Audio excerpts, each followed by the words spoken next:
ਦੇਖਣ ਵਾਲੇ ਸਾਰੇ ਹੀ ਦਰਸ਼ਕਾਂ ਨੂੰ ਬਹੁਤ ਹੀ ਪਿਆਰ ਤੇ ਸਤਿਕਾਰ ਭਰੀ ਸਤਿ ਸ਼੍ਰੀ ਅਕਾਲ। ਪ੍ਰੋਗਰਾਮ ਇਮੀਗ੍ਰੇਸ਼ਨ ਮੈਟਰ ਲੈ ਕੇ ਤੁਹਾਡੀ ਸੇਵਾ ਵਿੱਚ ਹੋ ਗਏ ਹਾਜ਼ਰ। ਬਿਲਕੁਲ ਸਭ ਤੋਂ ਪਹਿਲਾਂ ਪ੍ਰਮਾਤਮਾ ਦੇ ਚਰਨਾਂ ਵਿੱਚ ਅਰਦਾਸ ਕਰਦੇ ਹਾਂ, ਜਿੱਥੇ ਕਿਤੇ ਵੀ ਹੋਵੋਗੇ ਠੀਕ ਠਾਕ ਹੋਵੋਗੇ, ਚੜ੍ਹਦੀ ਕਲਾ ਵਿੱਚ ਹੋਵੋਗੇ, ਆਪਣਾ ਆਪਣੇ ਆਂਢ ਗੁਆਂਢ ਦਾ ਸਾਰਿਆਂ ਦਾ ਖਿਆਲ ਰੱਖ ਰਹੇ ਹੋਵੋਗੇ। ਬਿਲਕੁਲ ਤੇ ਸਭ ਤੋਂ ਪਹਿਲਾਂ ਦੋਨੋਂ ਹੀ ਹੱਥ ਜੋੜ ਕੇ ਨਾਲ ਦੀ ਨਾਲ ਮਾਫੀ ਵੀ ਮੰਗਦੇ ਹਾਂ ਕਿ ਕਾਫੀ ਦੇਰ ਜਿਹੜੀ ਆ ਗੈਰ ਹਾਜ਼ਰ ਰਹੇ ਆ। ਕੁਛ ਕੰਮਾਂ ਕਾਰਾਂ ਦੀਆਂ ਮਜਬੂਰੀਆਂ ਜਿਹੜੀਆਂ ਆ ਉਹ ਤੁਹਾਡੇ ਤੇ ਸਾਡੇ ਵਿੱਚ ਇਹ ਜਿਹੜਾ ਗੈਪ ਪਵਾ ਗਈਆਂ। ਨਹੀਂ ਤਾਂ ਸਾਡਾ ਹਮੇਸ਼ਾ ਕੋਸ਼ਿਸ਼ ਹੁੰਦੀ ਆ ਕਿ ਸਮੇਂ-ਸਮੇਂ ਦੇ ਨਾਲ ਸਪੈਸ਼ਲੀ ਇਮੀਗ੍ਰੇਸ਼ਨ ਨੂੰ ਲੈ ਕੇ ਤੁਹਾਨੂੰ ਅਪਡੇਟ ਕਰਦੇ ਰਹੀਏ ਤੇ ਇਸ ਇਮੀਗ੍ਰੇਸ਼ਨ ਨੂੰ ਅਪਡੇਟ ਕਰਨ ਦੇ ਲਈ ਕੀ ਹੋ ਰਿਹਾ ਕੀ ਨਹੀਂ ਹੋ ਰਿਹਾ ਤੁਹਾਡੇ ਭਲੇ ਲਈ ਸਾਡੇ ਵੀਰ ਗੁਰਪਾਲ ਸਿੰਘ ਜੀ ਉੱਪਰ ਜਿਹੜੇ ਕਿ ਹਮੇਸ਼ਾ ਹੀ ਇੱਕ ਸਾਫ਼ ਸੁਥਰੀ ਸੋਚ ਲੈ ਕੇ ਚੱਲੇ ਹੋਏ ਆ ਕਿ ਜਿਹੜੀ ਵਕਾਲਤ ਆ ਉਹ ਤਾਂ ਜੇ ਜ਼ਿੰਦਗੀ ਦੇ ਵਿੱਚ ਪਰਮਾਤਮਾ ਨੇ ਬਖਸ਼ੀ ਆ ਤਾਂ ਇੱਕ ਚੰਗੇ ਕੰਮਾਂ ਦੇ ਲਈ ਹੀ ਲੇਖੇ ਲਾਉਣੀ ਆ। ਤੇ ਬਿਲਕੁਲ ਸਮੇਂ-ਸਮੇਂ ਦੇ ਨਾਲ ਭਾਜੀ ਹੁਣਾਂ ਨੇ ਚਾਹੇ ਸਟੇਟਲੈਸ ਦੇ ਕੇਸਾਂ ਨੂੰ ਲੈ ਕੇ ਆਪਾਂ ਗੱਲ ਕਰ ਲਈਏ, ਉਸ ਸਫਲਤਾ ਨੂੰ ਲੈ ਕੇ ਗੱਲ ਕਰ ਲਈਏ ਜਿਹੜੀ ਕਿ ਇੱਕ ਸਿਹਰਾ ਜਿਹੜਾ ਆ ਉਹ ਜਿਹੜੀ ਕਹਿੰਦੇ ਕੋਸ਼ਿਸ਼ ਹਰ ਕੋਈ ਕਰਦਾ ਆ ਚੰਗਾ ਕਰਨ ਦੀ, ਪਰ ਜਿਹੜਾ ਸਿਹਰਾ ਕਿਸੇ ਦੇ ਸਿਰ ਵੱਜਦਾ ਆ ਤੇ ਇਹ ਸਿਹਰਾ ਜਿਹੜਾ ਵੱਜਾ ਆ ਭਾਜੀ ਹੁਣਾਂ ਦੇ ਸਿਰ ਤੇ। ਇਹਦੇ ਲਈ ਸਾਨੂੰ ਸਾਰਿਆਂ ਨੂੰ ਪਤਾ ਆ ਕਿ ਜਿੰਨੀ ਕੁ ਭਾਜੀ ਹੁਣਾਂ ਦੀ ਆਪਾਂ ਤਾਰੀਫ ਕਰ ਲਈਏ ਉਹ ਥੋੜੀ ਆ। ਤੇ ਉਸ ਤੋਂ ਬਾਅਦ ਦੇ ਵਿੱਚ ਚਾਹੇ ਐਮਨੈਸਟੀ ਨੂੰ ਲੈ ਕੇ ਜਿਹੜੀ ਕੋਸ਼ਿਸ਼ ਕੀਤੀ ਆ ਉਹਦੇ ਵਿੱਚ ਹੋਣਾ ਜਾਂ ਨਹੀਂ ਹੋਣਾ ਉਹ ਬਾਅਦ ਦੀਆਂ ਗੱਲਾਂ ਨੇ, ਪਰ ਇੱਕ ਕੋਸ਼ਿਸ਼ ਜਿਹੜੀ ਆ ਉਹ ਕਰਨ ਦੇ ਵਿੱਚ ਵੀ ਭਾਜੀ ਹੁਣਾਂ ਨੇ ਬਹੁਤ ਅਹਿਮ ਭੂਮਿਕਾ ਨਿਭਾਈ। ਉਹਦੇ ਲਈ ਹੁਣ ਭਾਜੀ ਹੁਣਾਂ ਦਾ ਧੰਨਵਾਦ। ਗੱਲਾਂ ਬਾਤਾਂ ਕਰਦੇ ਆ, ਪਹਿਲਾਂ ਸਤਿ ਸ਼੍ਰੀ ਅਕਾਲ ਕਰ ਲਈਏ। ਭਾਜੀ ਹੁਣਾਂ ਨੂੰ ਬਹੁਤ ਚਿਰ ਬਾਅਦ ਮਿਲਿਆ। ਸਤਿ ਸ਼੍ਰੀ ਅਕਾਲ ਭਾਜੀ। ਸਤਿ ਸ਼੍ਰੀ ਅਕਾਲ ਸੱਤੇ ਤੇ ਨਾਲ ਸਾਰੇ ਸਾਡੇ KTV ਦੇ ਸਰੋਤੇ ਜਿੱਥੇ ਵੀ ਹੋਣਗੇ ਮੇਰੇ ਵੱਲੋਂ ਸਾਰਿਆਂ ਨੂੰ ਪਿਆਰ ਭਰੀ ਸਤਿ ਸ਼੍ਰੀ ਅਕਾਲ ਜੀ। ਚਲੋ ਮੈਂ ਤਾਂ ਕੰਮਾਂ ਕਾਰਾਂ ਦੇ ਵਿੱਚ ਥੋੜਾ ਜਿਹਾ ਬਿਜ਼ੀ ਰਿਹਾ ਤੇ ਵੀਰ ਜੀ ਹੁਣੀ ਕਿੱਥੇ ਰਹੇ ਜਾਂਦੇ ਸੱਤੀ ਸ਼ਾਇਦ ਸੁਣਿਆ ਹੋਣਾ ਸਾਡਾ ਥੋੜਾ ਜਿਹਾ ਇੱਕ ਮੈਚ ਚੱਲਦਾ ਸੀ ਪਿਛਲੇ ਹਫਤੇ ਨਾ ਸਾਡੇ ਇੰਗਲੈਂਡ ਦੇ ਨੌਜਵਾਨ ਜੋ ਫਾਈਨਲ ਤੇ ਪਹੁੰਚੇ ਸੀ, ਸੋ ਥੋੜਾ ਉੱਚ ਬਿਜ਼ੀ ਸੀ। ਸੋ ਪਹਿਲਾਂ ਤਾਂ ਮੈਂ ਇੰਗਲੈਂਡ ਦੀ ਟੀਮ ਨੂੰ ਵੀ ਬੜਾ ਧੰਨਵਾਦ ਕਰਨਾ ਚਾਹੁੰਦਾ ਜਿਹੜੇ ਨੌਜਵਾਨ ਦੇਖ ਲਓ ਟੀਨੇਜਰਸ ਤੋਂ ਲੈ ਕੇ ਨਾ ਇੰਗਲੈਂਡ ਨੂੰ ਕਿੰਨੇ ਚਿਰ ਬਾਅਦ 50 ਸਾਲ ਬਾਅਦ ਮੇਰਾ ਸ਼ਾਇਦ ਆਪਾਂ ਵੈਂਬਲੀ ਫਾਈਨਲ ਤੱਕ ਪਹੁੰਚਿਆ ਗਿਆ।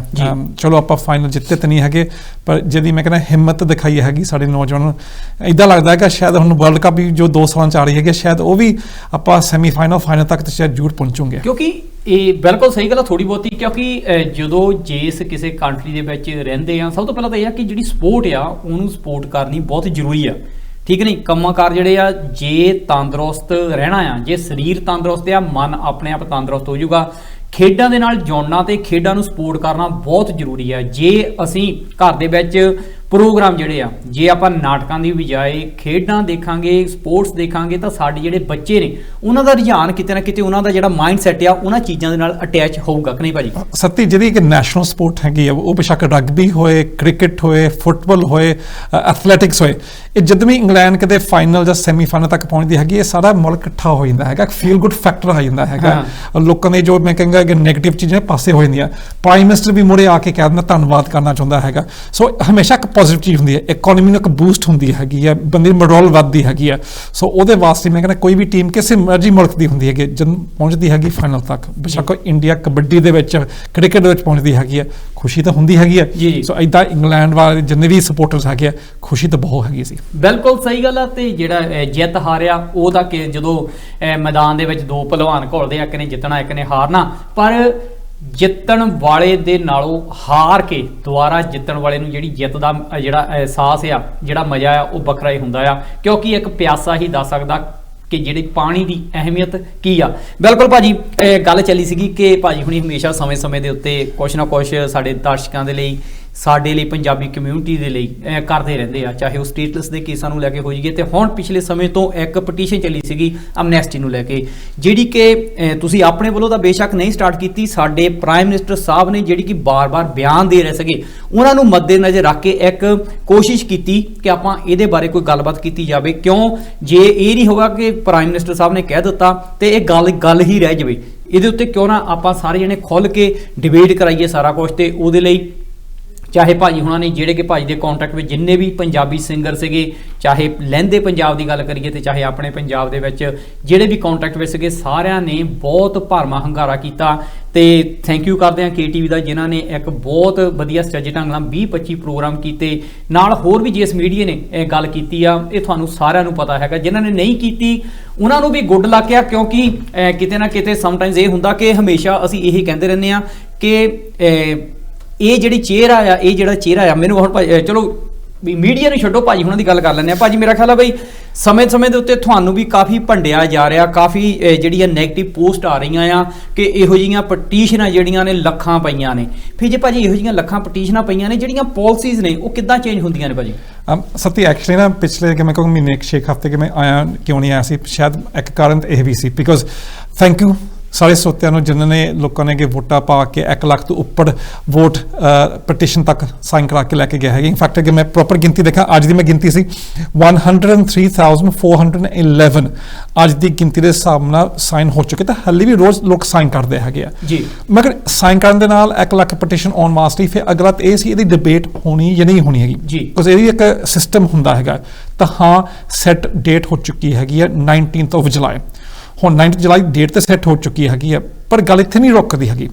ਗੱਲ ਨੂੰ ਅੱਗੇ ਲੈ ਕੇ ਜਾਣ ਵਾਸਤੇ, ਇਹ ਗੱਲ ਦੀ ਡਿਬੇਟ ਹੋਣ ਵਾਸਤੇ ਸਾਨੂੰ ਹੁਣ ਸਾਡੀ ਐਮਪੀਆਂ ਦੀ ਲੋੜ ਹੈਗੀ ਹੈ। ਤੇ ਜਿੰਨੀ ਵੀ ਪਟੀਸ਼ਨਸ ਹੁੰਦੇ ਹੈਗੇ ਆ, ਇਹਦਾ ਮਤਲਬ ਕੀ ਹੁੰਦਾ ਹੈ? ਇਹਦਾ ਮਤਲਬ ਹੁੰਦਾ ਇੱਕ ਅਵੇਅਰਨੈਸ ਕ੍ਰੀਏਟ ਕਰਨ ਵਾਸਤੇ, ਇੱਕ ਜਾਗਰੂਕਤਾ ਕਰਨ ਵਾਸਤੇ, ਇੱਕ ਪਾਲਿਸੀ ਹੈਗੀ ਹੈ, ਇੱਕ ਗੱਲਬਾਤ ਹੈਗੀ ਹੈ ਜੋ ਲੋਕਾਂ ਦੇ ਪਬਲਿਕ ਦੇ ਮਨ 'ਚ ਹੈਗੀ ਹੈ, ਜਿਸ ਸਰਕਾਰ ਨੇ ਸ਼ਾਇਦ ਹਲੇ ਸਾਹਮਣਾ ਕੀਤਾ ਨਹੀਂ ਹੈਗਾ। ਤਾਂ ਉਹ ਚਾਹੁੰਦੇ ਹੈਗੇ ਉਹਦਾ ਸਾਹਮਣਾ ਹੋਏ ਤੇ ਉੱਪਰ ਡਿਬੇਟ ਵੀ ਹੋਏ। ਠੀਕ ਆ, ਮੈਂ ਮੰਨਦਾ ਹੈਗਾ ਲੱਖਾਂ ਦੀਆਂ ਡਿਬੇਟਾਂ ਹੁੰਦੀਆਂ ਹੈਗੀਆਂ, ਮਗਰ ਇੱਕ ਡਿਬੇਟ ਕੇ ਮੋੜੇ ਆ ਗਈ ਆ, ਤੇ ਮੈਂ ਕਹਿੰਦਾ ਸਾਡਾ ਪਹਿਲਾ ਫਰਜ਼ ਤੇ ਇਹ ਬਣਦਾ ਹੈਗਾ ਇਹਨੂੰ ਡਿਬੇਟ ਨੂੰ ਅੱਗੇ ਲੈ ਕੇ ਜਾਈਏ ਹੈਗਾ ਇੱਕ ਪੋਜ਼ਿਟਿਵ ਨੇਚਰ ਦੇ ਵਿੱਚ। ਆਪਾਂ ਹੁਣ ਦੇਖੀਏ ਪਿੱਛੇ ਗਏ ਆਪਾਂ ਯੂਰੋ ਦੀ ਆਪਾਂ ਡਿਬੇਟ ਕੀਤੀ ਸੀ, ਜੋ ਰੈਫਰੈਂਡਮ ਹੋਇਆ ਸੀ ਉਹ ਵੀ ਇੱਕ ਕਿਸਮ 'ਚ ਵੋਟ ਹੋਈ ਸੀ। ਬ੍ਰੈਕਸਿਟ ਕਿਉਂ ਹੋਇਆ? ਬਿਕਾਜ਼ 51% ਇੱਥੇ ਦੀ ਪੋਪੂਲੇਸ਼ਨ ਚਾਹੁੰਦੀ ਸੀ ਆਪਾਂ ਬ੍ਰੈਕਸਿਟ 'ਚੋਂ ਬਾਹਰ ਨਿਕਲ ਜਾਈਏ ਜੀ। ਹੁਣ ਇਹ ਆਪਾਂ ਵੀ ਚਾਹੁੰਦੇ ਹੈਗੇ ਇੱਥੇ ਕੱਚੇ ਬੰਦੇ ਅਨਡਾਕੂਮੈਂਟ ਮਾਈਗ੍ਰੈਂਟਸ ਹੈਗੇ ਉਹ ਵੀ ਪੱਕੇ ਹੋ ਜਾਏ। ਉਹ ਤਾਂ ਹੀ ਹੋਗੀ ਅਗੇ ਯੂਕੇ ਸਰਕਾਰ ਦੀ ਪਾਲਿਸੀ ਹੋਏ, ਮਗਰ ਯੂਕੇ ਸਰਕਾਰ ਦੀ ਪਾਲਿਸੀ ਨਹੀਂ ਹੈਗੀ। ਤੇ ਇਹ ਚੀਜ਼ ਨੂੰ ਅੱਗੇ ਲੈ ਕੇ ਜਾਣ ਵਾਸਤੇ ਜਾਂ ਤਾਂ ਕਾਨੂੰਨ ਚੇਂਜ ਹੋਗਾ ਜਾਂ ਤਾਂ ਆਪਾਂ ਰੌਲਾ ਪਾ ਕੇ ਆਪਾਂ ਨੂੰ ਕਾਨੂੰਨ ਨੂੰ ਬਦਲ ਲੈ ਕੇ ਆਈਏ। ਤਾਂ ਉਹ ਕਿੱਦਾਂ ਹੁੰਦੀ ਹੈਗੀ ਆ? ਪਾਰਲੀਮੈਂਟ ਰਾਹੀਂ। ਤਾਂ ਉਹ ਵੀ ਤਾਂ ਹੀ ਹੋਊਗੀ ਕਿ ਸਾਡੇ ਐਮਪੀ ਸਾਡਾ ਸਾਥ ਦੋਗੇ। ਤਾਂ ਐਮਪੀ ਨੇ ਸਿਰਫ ਤਾਂ ਹੀ ਸਾਥ ਦੇਣਾ ਹੈਗਾ ਇਹ ਆਪਾਂ ਐਮਪੀਆਂ ਤੋਂ ਫਰਮਾਇਸ਼ਾਂ ਪਾਉਂਗੇ। ਸੋ ਇਹ ਆਪਾਂ ਰੌਲਾ ਪਾ ਕੇ 1 ਲੱਖ ਤੋਂ ਪਟੀਸ਼ਨ ਲੈ ਆਏਂਗੇ, ਇਹਨੂੰ ਅੱਗੇ ਲੈ ਕੇ ਜਾਣ ਵਾਸਤੇ ਗੱਡੀ ਤੇ ਇੱਥੇ ਨਹੀਂ ਰੁਕੀ ਹੈਗੀ, ਉਹਨੂੰ ਫਿਰ ਸਾਨੂੰ ਚਿੱਠੀਆਂ ਲੈ ਕੇ ਆਪਣੇ ਐਮਪੀਆਂ ਤੇ ਪ੍ਰੈਸ਼ਰ ਪਾਉਣਾ ਪਊਗਾ। ਤਾਂ ਮੈਨੂੰ ਇਹ ਵੀ ਪਤਾ ਹੈਗਾ ਕਾਫੀ ਐਮਪੀ ਵੀ ਸਾਡੇ ਹੱਕ 'ਚ ਨਹੀਂ ਬੋਲਦੇ ਹੈਗੇ, ਉਹ ਬੇਸ਼ੱਕ ਲੇਬਰ ਦੇ ਹੋਏ, ਉਹ ਬੇਸ਼ੱਕ ਕੰਸਰਵੇਟਿਵ ਪਾਰਟੀ ਦੇ ਹੋਏ, ਆਪਣੇ ਪੰਜਾਬੀ ਹੋਏ ਜਾਂ ਗੋੜੇ ਹੋਏ। ਮੈਂ ਦੇਖਿਆ ਕਈ ਲੋਕਾਂ ਦੇ ਆਪਣੇ ਵਿਚਾਰ ਸੈਪਰੇਟ ਹੁੰਦੇ ਹੈਗੇ ਆ, ਮਗਰ ਉਹ ਵਿਚਾਰ ਜੋ ਹੈਗੇ ਆ ਆਪਾਂ ਬਦਲ ਵੀ ਸਕਦੇ ਆ। ਕਿਉਂ? ਬਿਕਾਜ਼ ਕੱਲ੍ਹ ਨੂੰ ਜਦੋਂ ਵੋਟਾਂ ਪਾਉਣ ਆਉਣਾ ਹੈਗਾ ਉਹਨੇ ਸਾਨੂੰ ਕਹਿਣਾ ਸਾਨੂੰ ਵੋਟ ਪਾਓ, ਤਾਂ ਸਾਡਾ ਵੀ ਫਰਜ਼ ਬੰਦਾ ਪੁੱਛਣ ਵਾਸਤੇ ਤੁਸੀਂ ਸਾਲੀ ਕੀ ਕਰਨਾ ਹੈਗਾ। ਉਹ ਬੇਸ਼ੱਕ ਆਪਾਂ ਇਕੋਨਮੀ ਦੀ ਗੱਲ ਕਰਦੇ ਹੈਗੇ ਆ, ਇਮੀਗ੍ਰੇਸ਼ਨ ਦੀ ਗੱਲ ਕਰਦੇ ਹੈਗੇ ਆ, NH ਦੀ ਗੱਲ ਕਰਦੇ ਹੈਗੇ, ਤੇ ਇਹ ਮੌਕੇ ਹੁੰਦੇ ਸਾਨੂੰ ਅੱਗੇ ਚੀਜ਼ਾਂ ਲੈ ਕੇ ਪੇਸ਼ ਕਰਨ ਵਾਸਤੇ। ਸੋ ਮੈਂ ਅੱਜ ਵੀ ਕਹੂੰਗਾ ਮੰਡੇ ਦੀ ਵੇਟ ਕਰੋ, ਮੰਡੇ ਜ਼ਰੂਰ ਸੁਣਿਓ। ਹਿੱਸਾ ਕਿ ਨਹੀਂ ਪਾਇਆ ਹੈਗਾ ਤਾਂ ਜ਼ਰੂਰ ਹਿੱਸਾ ਪਾਉਣ ਦੀ ਕੋਸ਼ਿਸ਼ ਕਰੋ, ਬਿਕਾਜ਼ ਜਦੋਂ ਵੀ ਕੋਈ ਨਾ ਕੋਈ ਪਟੀਸ਼ਨ ਹੁੰਦੀ ਹੈਗੀ ਹੈ, ਸਪੈਸ਼ਲੀ ਜੋ ਪਟੀਸ਼ਨ ਅੱਗੇ ਜਾਂਦੀ ਹੈਗੀ ਹੈ, ਉਹ ਤਾਂ ਹੀ ਅੱਗੇ ਜਾ ਕੇ ਕੋਈ ਕਾਮਯਾਬ ਆਪਾਂ ਕਰੋਗੇ ਸਾਡੇ ਹੱਕ 'ਚ, ਇਹ ਸਾਡੇ ਸਾਥ ਦੋਗੇ। ਹੁਣ ਮੈਨੂੰ ਇੱਕ ਵਧੀਆ ਗੱਲ ਨਿਕਲੀ ਹੈਗੀ ਹੈ, ਕਈ ਇੱਥੇ ਪ੍ਰੈਸ਼ਰ ਗਰੁੱਪਸ ਹੈਗੇ ਆ, ਕਈ ਆਰਗੇਨਾਈਜੇਸ਼ਨਸ ਹੈਗੇ ਆ, ਉਹ ਵੀ ਮੁੱਦੇ ਨੂੰ ਅੱਗੇ ਲੈ ਚੁੱਕੀ ਹੈਗੀ ਆ। ਤਾਂ ਉਹਨਾਂ 'ਚੋਂ ਇੱਕ JCWI ਹੈਗੀ ਆ, ਉਹਦੀ ਪੋਸਟ ਵੀ ਮੈਂ ਆਪਣੇ ਸੋਸ਼ਲ ਮੀਡੀਆ 'ਤੇ ਵੀ ਸ਼ੇਅਰ ਕਰਨ ਲੱਗਾ ਹੈਗਾ, ਤਾਂ ਮੈਂ KTV ਦੇ ਵੀ ਸ਼ੇਅਰ ਕਰੂੰਗਾ। ਤਾਂ ਮੈਂ ਚਾਹੁੰਦਾ ਸਾਰੇ ਉਹਨੂੰ ਸ਼ੇਅਰ ਕਰਕੇ ਪੜ੍ਹੋ। JCWI ਆਪ ਖੁਦ ਕਹਿੰਦੀ ਆ, ਉਹਨੇ ਆਪ ਵੀ ਇੱਕ ਪਟੀਸ਼ਨ ਸ਼ੁਰੂ ਕੀਤਾ ਸੀ ਜਿਹਦੇ ਵਿੱਚ ਉਹ ਪਾਲਿਸੀ ਚੇਂਜ ਕਰਨਾ ਚਾਹੁੰਦੀ ਸੀ ਅਨਡਾਕੂਮੈਂਟ ਮਾਈਗ੍ਰੈਂਟਸ ਉੱਪਰ। ਇਨਫੈਕਟ ਉਹਨੇ ਰਿਸਰਚ ਵੀ ਕੀਤੀ ਸੀ ਪਿਛਲੇ ਮਾਰਚ ਤੋਂ ਲੈ ਕੇ ਜਨਵਰੀ ਇਸ ਸਾਲ, ਤਕਰੀਬਨ 80 ਦੇ ਉੱਪਰ ਜੋ ਕੱਚੇ ਲੋਕ ਇੱਥੇ ਰਹਿੰਦੇ ਹੈਗੇ ਉਹਨਾਂ ਦੇ ਕੀ ਹਾਲਾਤ ਹੈਗੇ, ਉਹ ਕਿਹਦੇ ਹਾਲਾਤਾਂ 'ਚ ਆਏ ਸੀ, ਕਿਹਦੇ ਹਾਲਾਤਾਂ 'ਚ ਅੱਜ ਰਹਿੰਦੇ ਹੈਗੇ ਆ। ਬਿਕਾਜ਼ ਇਹ ਦੇਖੀਏ ਇਹ ਕੋਈ ਕੱਚਾ ਇੱਥੇ ਰਹਿੰਦਾ ਹੈਗਾ, ਮਜਬੂਰੀ ਨਾਲ ਰਹਿੰਦਾ ਹੈਗਾ। ਸਾਰੇ ਇੱਥੇ 2 ਨੰਬਰ 'ਚ ਨਹੀਂ ਆਏ ਸੀ, ਕਈ ਕਾਨੂੰਨੀ ਤੌਰ 'ਤੇ ਵੀ ਆਏ ਸੀ, ਕਾਨੂੰਨੀ ਤੌਰ 'ਤੇ ਮਜਬੂਰੀ ਨਾਲ ਆਪਣਾ ਵੀਜ਼ਾ ਟੁੱਟ ਗਿਆ ਸੀ ਜਾਂ ਓਵਰਸਟੇ ਰਹਿਣਾ ਪਿਆ ਹੈਗਾ। ਕਈ ਔਰਤਾਂ ਹੈਗੀਆਂ ਜੋ ਡੋਮੈਸਟਿਕ ਵਾਇਲੈਂਸ ਦੀਆਂ ਸ਼ਿਕਾਰਾਂ ਹੋਈਆਂ ਹੈਗੀਆਂ, ਕਈ ਲੋਕ ਹੈਗੇ ਜਿਹਨਾਂ ਆਪਣੇ ਸਾਰੇ ਪੈਸੇ ਗਵਾ ਚੁੱਕੇ ਹੈਗੇ ਆ, ਕਈ ਲੋਕ ਹੈਗੇ ਜੋ ਵਾਪਸ ਜਾਣਾ ਚਾਹੁੰਦੇ ਜਾ ਵੀ ਨਹੀਂ ਸਕਦੇ ਹੈਗੇ ਬਿਕਾਜ਼ ਵਾਪਸ ਜਾਣ ਦੇ ਸਹੂਲਤਾਂ ਨਹੀਂ ਹੈਗੀਆਂ, ਪੈਸੇ ਨਹੀਂ ਹੈਗੇ, ਕਈ ਨਸ਼ੇ 'ਚ ਜੜ ਚੁੱਕੇ ਹੈਗੇ। ਸੋ ਜੋ ਸਿਸਟਮ ਜੋ ਅੱਜ ਦੇ ਵਕਤ ਅੱਗੇ ਦੇਖੀਏ, ਜੋ ਮੈਂ ਕਿਹਾ ਟਰੀਸਾ ਮੇ ਦਾ ਇੱਕ ਹੌਸਟਾਈਲ ਇਨਵਾਇਰਨਮੈਂਟ ਬਣੀ ਹੈਗੀ ਆ, ਉਹ ਵੀ ਇੱਕ ਇਮੀਗ੍ਰੇਸ਼ਨ ਪਾਲਿਸੀ ਸੀ ਜੋ ਲੋਕਾਂ ਨੂੰ ਤੰਗੀ ਦੇ ਨਾਲ ਵਾਪਸ ਭੇਜਣ ਦੀ ਕੋਸ਼ਿਸ਼ ਕਰੋ। ਮਗਰ ਕਿੰਨੇ ਕੱਚੇ ਬੰਦੇ ਅੱਜ ਰਹਿੰਦੇ ਹੈਗੇ ਯੂਕੇ ਦੇ ਵਿੱਚ, ਸਹੀ ਗਿਣਤੀ ਤਾਂ ਹੈ ਨਹੀਂ। ਮਗਰ ਆਪਾਂ ਪਿੱਛੇ ਇਹ ਵੀ ਦੇਖਿਆ ਯੂਕੇ ਦੇ ਸਰਕਾਰ ਨੇ ਕਿਹਾ ਸੀ 1.3 ਮਿਲੀਅਨ ਦੇ ਆਸ-ਪਾਸ ਲੋਕ ਹੈਗੇ ਜਿਹਨਾਂ ਹਾਲੇ ਤੱਕ ਵੈਕਸੀਨੇਸ਼ਨਸ ਨਹੀਂ ਹੋਏ ਹੈਗੇ, ਜੇ ਉਹ ਟੀਕੇ ਲੈਣ ਨੂੰ ਮੋੜੇ ਡਰਦੇ ਹੈਗੇ ਆਪਣੀ ਵੈਕਸੀਨੇਸ਼ਨ ਹੋਣ ਵਾਸਤੇ। ਸੋ ਉਹਦਾ ਮਤਲਬ ਸਰਕਾਰ ਨੂੰ ਵੀ ਪਤਾ ਹੈਗਾ ਗਿਣਤੀ ਕੋਈ 1.3 ਮਿਲੀਅਨ ਦੇ ਲਾਗੇ ਆਸ-ਪਾਸ ਹੈਗੀ ਆ। ਮਗਰ ਸੋਚੋ 1.3 ਮਿਲੀਅਨ ਲੋਕ, ਇਹਦਾ ਮਤਲਬ 2% ਹੈ ਯੂਕੇ ਦੀ ਪੋਪੂਲੇਸ਼ਨ। ਅੱਗੇ ਉਹੀ 2% ਯੂਕੇ ਦੀ ਪੋਪੂਲੇਸ਼ਨ ਨੂੰ ਅੱਗੇ ਕੰਮ ਕਰਨ ਦੀ ਕੱਲ੍ਹ ਨੂੰ ਇਜਾਜ਼ਤ ਮਿਲ ਜਾਂਦੀ ਹੈ, ਅੱਗੇ ਮੋੜੇ ਆ ਕੇ ਉਹਨਾਂ ਆਪਣੇ ਪੇਪਰ ਲੈਣ ਦੀ ਇਜਾਜ਼ਤ ਮਿਲ ਜਾਂਦੀ ਹੈਗੀ ਹੈ। ਇੱਕ ਤਾਂ ਤੁਹਾਡੀ ਜੋ ਬਲੈਕ ਇਕੋਨਮੀ ਹੈਗੀ ਉਹ ਤਾਂ ਖਤਮ ਹੁੰਦੀ ਹੈਗੀ ਹੈ। ਨੰਬਰ 2, ਇਹਨਾਂ ਲੋਕਾਂ ਨੇ ਐਪਲੀਕੇਸ਼ਨਾਂ ਕਰਨੀਆਂ ਹੈਗੀਆਂ, ਇਮੀਗ੍ਰੇਸ਼ਨ ਦੀਆਂ ਫੀਸਾਂ ਭਰੋਗੇ, ਅੱਗੇ ਉਹਨੂੰ ਲੋੜ ਕਿਸੇ ਚੀਜ਼ ਦੀ ਹੈਗੀ ਉਹ ਵੀ ਮੋੜੇ ਆ ਕੇ ਮੰਗ ਸਕਦੇ ਹੈਗੇ ਆ। ਕਮ ਸੇ ਕਮ ਇੱਕ ਵਾਰੀ ਚਿੱਠਾ ਤਾਂ ਸਾਫ਼ ਹੋ ਜਾਊਗਾ, ਗੱਲ ਤਾਂ ਕਲੀਅਰ ਹੋ ਜੂਗੀ ਇੱਥੇ ਲੋਕ ਕਿੰਨੇ ਰਹਿੰਦੇ ਹੈਗੇ ਆ। ਸੋ ਮੇਰੇ ਹਿਸਾਬ ਨਾਲ ਕਿ ਤੁਸੀਂ ਮੈਨੂੰ ਪੁੱਛੋ ਤੇ ਇਹ ਗੱਲ ਮੈਂ ਕਹਿੰਦਾ ਪ੍ਰਾਈਮ ਮਿਨਿਸਟਰ ਨੇ ਵੀ ਗੱਲ ਕੀਤੀ ਸੀ ਜਦੋਂ ਲੰਡਨ ਮੇਅਰ ਸੀ, ਕਹਿੰਦੇ ਸੀ ਜੋ ਲੋਕ ਕੱਚੇ ਰਹਿੰਦੇ 10 ਸਾਲ ਲਗਾਤਾਰ ਅੱਗੇ ਕੰਮ ਕਰਦੇ ਆ, ਜਿਹਨਾਂ ਕੋਲ ਰਿਕਾਰਡ ਸਾਫ਼ ਹੈਗਾ, ਕ੍ਰਿਮੀਨਲ ਰਿਕਾਰਡ ਨਹੀਂ ਹੈਗਾ, ਉਹਨੂੰ ਪੱਕੇ ਕਰਾਉਣਾ ਚਾਹੀਦਾ। ਉਹਨੇ ਫਿਰ ਗੱਲ ਕੀਤੀ ਸੀ ਜਦੋਂ ਫੋਰਨ ਸੈਕਟਰੀ ਆ, ਤੇ ਫਿਰ ਜਦੋਂ ਪ੍ਰਾਈਮ ਮਿਨਿਸਟਰ ਬਣਿਆ ਸੀ ਰੂਬਾ ਹੱਕ ਨੇ ਜਦੋਂ ਸਵਾਲ ਪੁੱਛਿਆ ਸੀ ਪਾਰਲੀਮੈਂਟ, ਉਹਨੇ ਉਸ ਵਕਤ ਵੀ ਇਹ ਗੱਲ ਕਹੀ ਸੀ, ਹਾਂ ਇਹਦੇ ਵੱਲ ਸਾਨੂੰ ਦੇਖਣਾ ਚਾਹੀਦਾ। ਮੈਂ ਇਹ ਵੀ ਗੱਲ ਮੰਨਦਾ ਹੈਗਾ ਸਰਕਾਰ ਕੀ ਕਹਿੰਦੀ ਹੈ, ਉਹ ਕਹਿੰਦੀ ਆਲਰੇਡੀ ਪਾਲਿਸੀਆਂ ਬਣੀਆਂ ਹੈਗੀਆਂ, 20 ਸਾਲ ਦਾ ਕਾਨੂੰਨ ਬਣਿਆ ਹੈਗਾ, 7 ਸਾਲ ਬੱਚਿਆਂ ਦੇ ਨਾਲ ਰਹਿ ਕੇ ਉਹ ਵੀ ਬਣਿਆ ਹੈਗਾ, 10 ਸਾਲ ਕਾਨੂੰਨੀ ਤੌਰ ਤੇ ਰਹਿੰਦੇ ਉਹ ਵੀ ਇੱਕ ਪਾਲਿਸੀ ਬਣੀ ਹੈਗੀ ਹੈ। ਪਿੱਛੇ ਦੇਖੀਏ ਇੱਕ ਲੈਗੇਸੀ ਦੀ ਵੀ ਸਕੀਮ ਹੈਗੀ ਸੀ, ਅਨਸਮਨਲ ਕੰਡੀਸ਼ਨਸ ਕੰਪੈਲਿੰਗ ਸਰਕਮਸਟੈਂਸਿਸ ਵੀ ਇੱਕ ਸ਼ਰਤ ਹੈਗੀ ਹੈ ਯੂਕੇ ਕਾਨੂੰਨ ਦੇ ਸਾਹਮਣੇ। ਮਗਰ ਇਹ ਸਾਰੀਆਂ ਚੀਜ਼ਾਂ ਕਈ ਲੋਕਾਂ ਨੂੰ ਨਹੀਂ ਮਿਲਦੀਆਂ ਹੈਗੀਆਂ, ਜਾ ਕੇ ਮਿਲਦੀਆਂ ਹੈਗੀਆਂ ਸਹੂਲਤਾਂ ਨਹੀਂ ਹੁੰਦੀਆਂ ਕਰਨ ਵਾਸਤੇ, ਬਿਕੋਜ਼ ਇਮੀਗ੍ਰੇਸ਼ਨ ਦੀ ਫੀਸਾਂ ਵੀ ਬਹੁਤ ਹਾਈ ਹੈਗੀਆਂ। ਤਾਂ ਵੈਸੇ ਵੀ ਦੇਖਿਆ ਜਾਏ ਜਿਹਨੇ ਕੱਚੇ ਬੰਦੇ ਰਹਿੰਦੇ ਹੈਗੇ ਉਹ ਤਾਂ ਆਪ ਸਰਕਾਰ ਕੋਲ ਬੋਝ ਬਹਿਣਾ ਚਾਹੁੰਦੇ ਨਹੀਂ ਹੈਗੇ, ਉਹ ਤਾਂ ਆਪ ਕਹਿੰਦੇ ਸਾਨੂੰ ਕੰਮ ਕਰਨ ਦੀ ਇਜਾਜ਼ਤ ਦਿਓ, ਉਹ ਤਾਂ ਆਪ ਕਹਿੰਦੇ ਆਪਾਂ ਖਰਚਾ ਖੁਦ ਚੱਕੂਗੇ, ਉਹ ਤਾਂ ਆਪ ਕਹਿੰਦੇ ਹੈਗੇ ਆਪਣੀ NHS ਦੀ ਫੀਸ, ਇਮੀਗ੍ਰੇਸ਼ਨ ਦੀ ਫੀਸ, ਜਿੰਨੇ ਵੀ ਸਹੂਲਤਾਂ ਹੈਗੀਆਂ ਆਪਾਂ ਆਪ ਜ਼ਿੰਮੇਵਾਰੀ ਲੈਣ ਨੂੰ ਤਿਆਰ ਹੈਗੇ, ਸਾਨੂੰ ਸਿਰਫ ਮੌਕਾ ਦਿਓ। ਸਾਡੇ ਸਿਰਫ ਹਾਲਾਤ ਹੀ ਮਾਰੇ ਸੀ ਜਿਹਦੇ ਵਾਸਤੇ ਆਪਾਂ ਇਸ ਹਾਲਾਤਾਂ 'ਚ ਅੱਜ ਸਟਕ ਹਾਂ। ਸੋ ਅਨਡਾਕੂਮੈਂਟਡ ਮਾਈਗ੍ਰੈਂਟਸ ਇਹਨੂੰ ਜਿਹਦੇ ਮਰਜ਼ੀ ਨਜ਼ਰ ਤੁਸੀਂ ਦੇਖੋ, ਬੁਰਾ ਚੰਗਾ ਪੋਜ਼ਿਟਿਵ ਨੈਗੇਟਿਵ, ਮਗਰ ਮੌਕਾ ਤਾਂ ਸਾਨੂੰ ਹੁਣ ਮਿਲਿਆ ਹੈਗਾ ਡਿਬੇਟ ਕਰਨ ਵਾਸਤੇ। ਤੇ ਜਿਹਦੇ ਲੋਕ ਕਹਿੰਦੇ ਹੈਗਾ ਇਹਦਾ ਕੁਛ ਹੋਣਾ ਨਹੀਂ ਹੈਗਾ, ਮੈਂ ਤਾਂ ਸਿਰਫ ਇਹ ਕਹੂੰਗਾ ਹਿੰਮਤ ਰੱਖੋ, ਹੌਂਸਲਾ ਰੱਖੋ। ਅਗਰ ਤੁਸੀਂ ਆਪ ਖੁਦ ਨੈਗੇਟਿਵ ਹੋ ਜਾਣਾ ਹੈਗਾ ਤਾਂ ਲੋਕਾਂ ਨੇ ਕੀ ਸੋਚਣਾ ਹੈਗਾ। ਇੱਕ ਪੋਜ਼ਿਟਿਵ ਵਾਈਬ ਤੁਸੀਂ ਆਪ ਅੱਗੇ ਦੋਗੇ, ਦੂਜਿਆਂ ਨੂੰ ਆਪਣੇ MPਆਂ ਨੂੰ ਦੋਗੇ, ਪ੍ਰੈਸ਼ਰ ਗਰੁੱਪਸ ਨੂੰ ਦੋਗੇ, ਇਹ ਸਾਰੇ ਰਲ ਮਿਲਾ ਕੇ ਕਹੋਗੇ ਹਾਂ ਆਹ ਚੀਜ਼ ਹੋਣੀ ਚਾਹੀਦੀ ਹੈ, ਤਾਂ ਕੀ ਪਤਾ ਸ਼ਾਇਦ ਹੋ ਜਾਏ। ਤੇ ਕੱਲ੍ਹ ਕਿ ਹੋ ਵੀ ਜਾਂਦੀ ਹੈਗੀ ਹੈ ਤਾਂ ਫਾਇਦਾ ਪੱਲੂ ਤਾਂ ਸਾਰੇ ਵਕੀਲਾਂ ਦਾ ਹਟਾਉਣਾ ਹੈਗਾ।